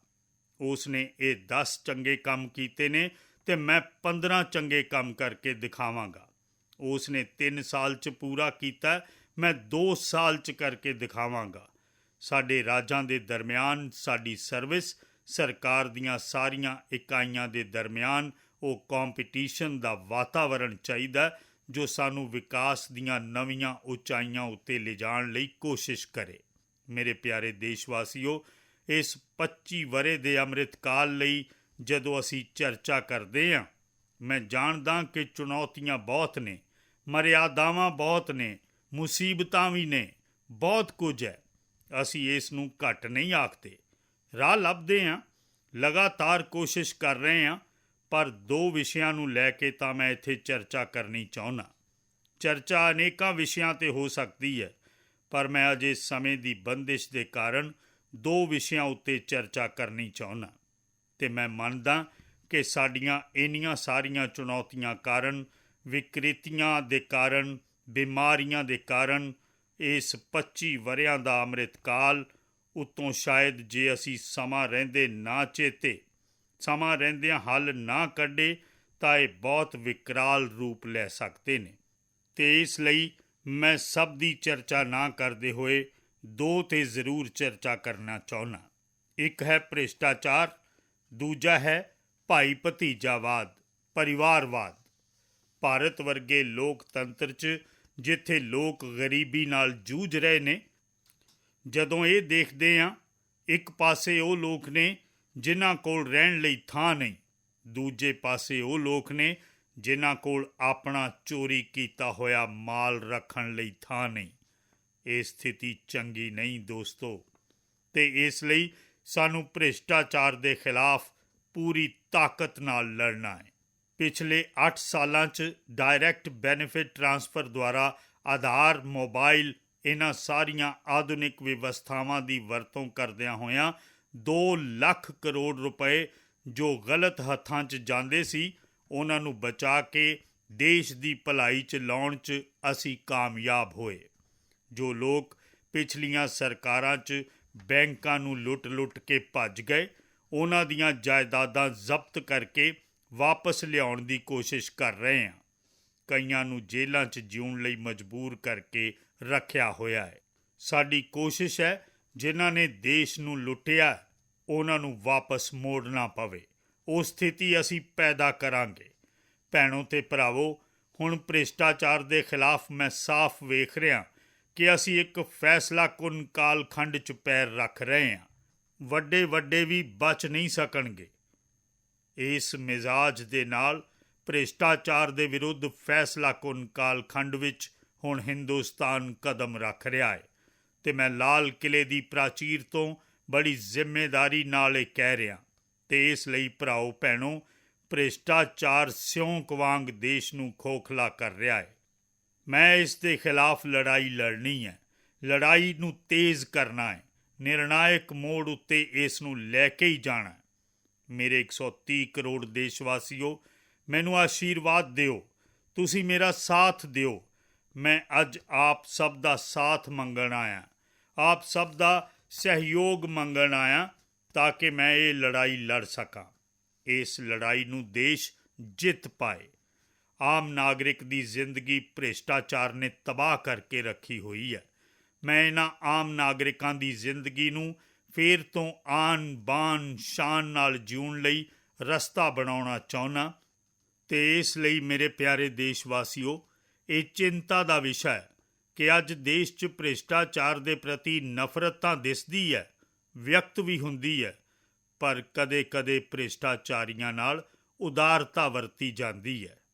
ਕਿਸੇ ਵੀ ਦੇਸ਼ 'ਚ ਇਹ ਸ਼ੋਭਾ ਨਹੀਂ ਦੇਵੇਗਾ। ਤੇ ਕਈ ਲੋਕ ਤਾਂ ਇੰਨੀ ਬੇਸ਼ਰਮੀ ਤੱਕ ਚਲੇ ਜਾਂਦੇ ਨੇ ਕਿ ਕੋਰਟ 'ਚ ਸਜ਼ਾ ਹੋ ਚੁੱਕੀ ਹੋਵੇ, ਭ੍ਰਿਸ਼ਟਾਚਾਰੀ ਸਿੱਧ ਹੋ ਚੁੱਕਾ ਹੋਵੇ, ਜੇਲ੍ਹ ਜਾਣਾ ਤੈਅ ਹੋ ਚੁੱਕਾ ਹੋਵੇ, ਜੇਲ੍ਹ 'ਚ ਜ਼ਿੰਦਗੀ ਗੁਜ਼ਾਰ ਰਹੇ ਹੋਣ, ਉਸ ਦੇ ਬਾਵਜੂਦ ਵੀ ਉਹਨਾਂ ਦੀਆਂ ਤਾਰੀਫਾਂ ਦੇ ਪੁਲ ਬੰਨ੍ਹਣ 'ਚ ਲੱਗੇ ਰਹਿੰਦੇ ਨੇ, ਉਹਨਾਂ ਦੀ ਸ਼ਾਨੋ ਸ਼ੌਕਤ 'ਚ ਲੱਗੇ ਰਹਿੰਦੇ ਨੇ, ਉਹਨਾਂ ਦੀ ਪ੍ਰਤਿਸ਼ਠਾ ਬਣਾਉਣ 'ਚ ਲੱਗੇ ਰਹਿੰਦੇ ਨੇ।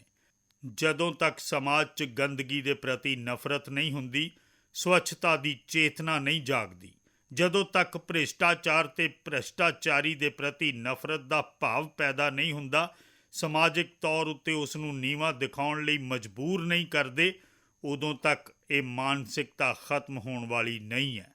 ਤੇ ਇਸ ਲਈ ਭ੍ਰਿਸ਼ਟਾਚਾਰ ਦੇ ਪ੍ਰਤੀ ਵੀ ਤੇ ਭ੍ਰਿਸ਼ਟਾਚਾਰੀਆਂ ਦੇ ਪ੍ਰਤੀ ਵੀ ਸਾਨੂੰ ਬਹੁਤ ਜਾਗਰੂਕ ਹੋਣ ਦੀ ਲੋੜ ਹੈ।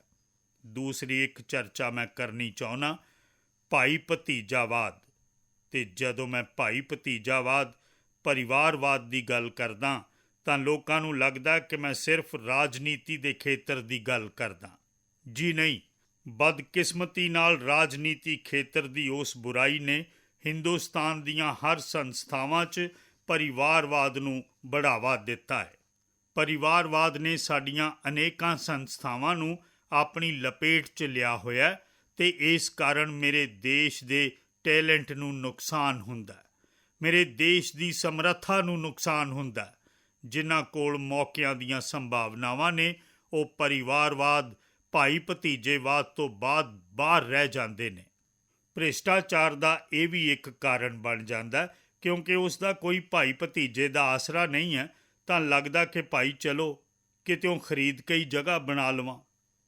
ਸਾਨੂੰ ਸੰਸਥਾਵਾਂ ਵਿੱਚ ਪਰਿਵਾਰਵਾਦ ਤੇ ਭਾਈ ਭਤੀਜਾਵਾਦ ਦੇ ਖਿਲਾਫ ਇੱਕ ਨਫ਼ਰਤ ਪੈਦਾ ਕਰਨੀ ਪਏਗੀ, ਜਾਗਰੂਕਤਾ ਪੈਦਾ ਕਰਨੀ ਪਏਗੀ, ਤਾਂ ਹੀ ਅਸੀਂ ਸਾਡੀਆਂ ਸੰਸਥਾਵਾਂ ਨੂੰ ਬਚਾ ਸਕਾਂਗੇ। ਸੰਸਥਾਵਾਂ ਦੇ ਉੱਜਲ ਭਵਿੱਖ ਲਈ ਬਹੁਤ ਜ਼ਰੂਰੀ ਹੈ।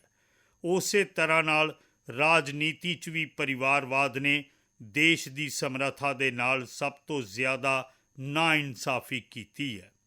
ਪਰਿਵਾਰਵਾਦੀ ਰਾਜਨੀਤੀ ਪਰਿਵਾਰ ਦੀ ਭਲਾਈ ਲਈ ਹੁੰਦੀ ਹੈ, ਉਸ ਨੂੰ ਦੇਸ਼ ਦੀ ਭਲਾਈ ਨਾਲ ਕੋਈ ਲੈਣਾ ਦੇਣਾ ਨਹੀਂ ਹੁੰਦਾ, ਅਤੇ ਇਸ ਲਈ ਲਾਲ ਕਿਲ੍ਹੇ ਦੀ ਪ੍ਰਾਚੀਰ ਤੋਂ ਤਿਰੰਗੇ ਝੰਡੇ ਦੀ ਆਨ ਬਾਨ ਸ਼ਾਨ ਦੇ ਹੇਠਾਂ ਭਾਰਤ ਦੇ ਸੰਵਿਧਾਨ ਨੂੰ ਯਾਦ ਕਰਦਿਆਂ ਹੋਇਆਂ ਮੈਂ ਦੇਸ਼ ਵਾਸੀਆਂ ਨੂੰ ਖੁੱਲ੍ਹੇ ਮਨ ਨਾਲ ਕਹਿਣਾ ਚਾਹੁੰਦਾ, ਆਓ ਹਿੰਦੁਸਤਾਨ ਦੀ ਰਾਜਨੀਤੀ ਦੇ ਸ਼ੁੱਧੀਕਰਨ ਲਈ ਵੀ, ਹਿੰਦੁਸਤਾਨ ਦੀਆਂ ਸਾਰੀਆਂ ਸੰਸਥਾਵਾਂ ਦੀ ਸ਼ੁੱਧੀਕਰਨ ਲਈ ਵੀ ਸਾਨੂੰ ਦੇਸ਼ ਨੂੰ ਇਸ ਪਰਿਵਾਰਵਾਦੀ ਮਾਨਸਿਕਤਾ ਤੋਂ ਮੁਕਤੀ ਦਿਵਾ ਕੇ ਯੋਗਤਾ ਦੇ ਆਧਾਰ ਉੱਤੇ ਦੇਸ਼ ਨੂੰ ਅੱਗੇ ਲਿਜਾਣ ਵੱਲ ਵਧਣਾ ਪਏਗਾ। ਇਹ ਜ਼ਰੂਰੀ ਵੀ ਹੈ, ਵਰਨਾ ਹਰ ਕਿਸੇ ਦਾ ਮਨ ਕੁੰਠਿਤ ਰਹਿੰਦਾ ਕਿ ਮੈਂ ਉਸ ਦੇ ਲਈ ਯੋਗ ਸੀ, ਮੈਨੂੰ ਨਹੀਂ ਮਿਲਿਆ, ਕਿਉਂਕਿ ਮੇਰਾ ਕੋਈ ਚਾਚਾ, ਮਾਮਾ, ਪਿਤਾ, ਦਾਦਾ, ਦਾਦੀ, ਨਾਨਾ, ਨਾਨੀ ਕੋਈ ਉੱਥੇ ਨਹੀਂ ਸੀ। ਇਹ ਮਨੋਸਥਿਤੀ ਕਿਸੇ ਵੀ ਦੇਸ਼ ਲਈ ਚੰਗੀ ਨਹੀਂ ਹੈ। ਮੇਰੇ ਦੇਸ਼ ਦੇ ਨੌਜਵਾਨੋ, ਮੈਂ ਤੁਹਾਡੇ ਉੱਜਵਲ ਭਵਿੱਖ ਲਈ, ਤੁਹਾਡੇ ਸੁਪਨਿਆਂ ਲਈ ਮੈਂ ਭਾਈ ਭਤੀਜਾਵਾਦ ਦੇ ਖਿਲਾਫ ਲੜਾਈ ਵਿੱਚ ਤੁਹਾਡਾ ਸਾਥ ਚਾਹੁੰਦਾ। ਪਰਿਵਾਰਵਾਦੀ ਰਾਜਨੀਤੀ ਦੇ ਖਿਲਾਫ ਲੜਾਈ 'ਚ ਮੈਂ ਤੁਹਾਡਾ ਸਾਥ ਚਾਹੁੰਦਾ। ਇਹ ਸੰਵਿਧਾਨਕ ਜ਼ਿੰਮੇਵਾਰੀ ਮੰਨਦਾ ਮੈਂ, ਇਹ ਲੋਕਤੰਤਰ ਦੀ ਜ਼ਿੰਮੇਵਾਰੀ ਮੰਨਦਾ ਮੈਂ, ਇਸ ਲਾਲ ਕਿਲ੍ਹੇ ਦੀ ਪ੍ਰਾਚੀਰ ਤੋਂ ਕਹੀ ਗਈ ਗੱਲ ਦੀ ਤਾਕਤ ਮੈਂ ਮੰਨਦਾ, ਅਤੇ ਇਸ ਲਈ ਮੈਂ ਅੱਜ ਤੁਹਾਡੇ ਕੋਲੋਂ ਇਹ ਮੌਕਾ ਚਾਹੁੰਦਾ। ਅਸੀਂ ਵੇਖਿਆ ਪਿਛਲੇ ਦਿਨੀਂ ਖੇਡਾਂ 'ਚ, ਇਸ ਤਰ੍ਹਾਂ ਤਾਂ ਨਹੀਂ ਹੈ ਕਿ ਦੇਸ਼ ਦੇ ਕੋਲ ਪਹਿਲਾਂ ਪ੍ਰਤਿਭਾਵਾਂ ਨਹੀਂ ਰਹੀਆਂ ਹੋਣਗੀਆਂ, ਇਸ ਤਰ੍ਹਾਂ ਤਾਂ ਨਹੀਂ ਹੈ ਕਿ ਖੇਡਾਂ ਦੀ ਦੁਨੀਆ 'ਚ ਹਿੰਦੁਸਤਾਨ ਦੇ ਨੌਜਵਾਨ, ਸਾਡੇ ਬੇਟੇ ਬੇਟੀਆਂ ਕੁਝ ਕਰ ਨਹੀਂ ਰਹੇ, ਪਰ ਸਿਲੈਕਸ਼ਨ ਭਾਈ ਭਤੀਜਾਵਾਦ ਦੇ ਚੈਨਲ ਤੋਂ ਗੁਜ਼ਰਦੇ ਸਨ, ਅਤੇ ਉਸ ਦੇ ਕਾਰਨ ਉਹ ਖੇਡ ਦੇ ਮੈਦਾਨ ਤੱਕ, ਉਸ ਦੇਸ਼ ਤੱਕ ਤਾਂ ਪਹੁੰਚ ਜਾਂਦੇ ਸਨ, ਜਿੱਤ ਹਾਰ ਨਾਲ ਉਹਨਾਂ ਨੂੰ ਕੋਈ ਲੈਣਾ ਦੇਣਾ ਨਹੀਂ ਸੀ। ਪਰ ਜਦੋਂ ਟਰਾਂਸਪੇਰੈਂਸੀ ਆਈ, ਯੋਗਤਾ ਦੇ ਆਧਾਰ ਉੱਤੇ ਖਿਡਾਰੀਆਂ ਦੀ ਚੋਣ ਹੋਣ ਲੱਗੀ, ਤਾਂ ਪੂਰੀ ਪਾਰਦਰਸ਼ਤਾ ਨਾਲ ਖੇਡ ਦੇ ਮੈਦਾਨ 'ਚ ਸਮਰੱਥਾ ਦਾ ਸਨਮਾਨ ਹੋਣ ਲੱਗਾ। ਅੱਜ ਵੇਖੋ, ਦੁਨੀਆ 'ਚ ਖੇਡ ਦੇ ਮੈਦਾਨ 'ਚ ਭਾਰਤ ਦਾ ਤਿਰੰਗਾ ਫਹਿਰਾਇਆ ਜਾਂਦਾ ਹੈ, ਭਾਰਤ ਦਾ ਰਾਸ਼ਟਰ ਗਾਨ ਗਾਇਆ ਜਾਂਦਾ ਹੈ, ਮਾਣ ਹੁੰਦਾ ਹੈ, ਅਤੇ ਪਰਿਵਾਰਵਾਦ ਤੋਂ ਮੁਕਤੀ ਹੁੰਦੀ ਹੈ, ਭਾਈ ਭਤੀਜਾਵਾਦ ਤੋਂ ਮੁਕਤੀ ਹੁੰਦੀ ਹੈ, ਤਾਂ ਇਹ ਨਤੀਜੇ ਆਉਂਦੇ ਨੇ।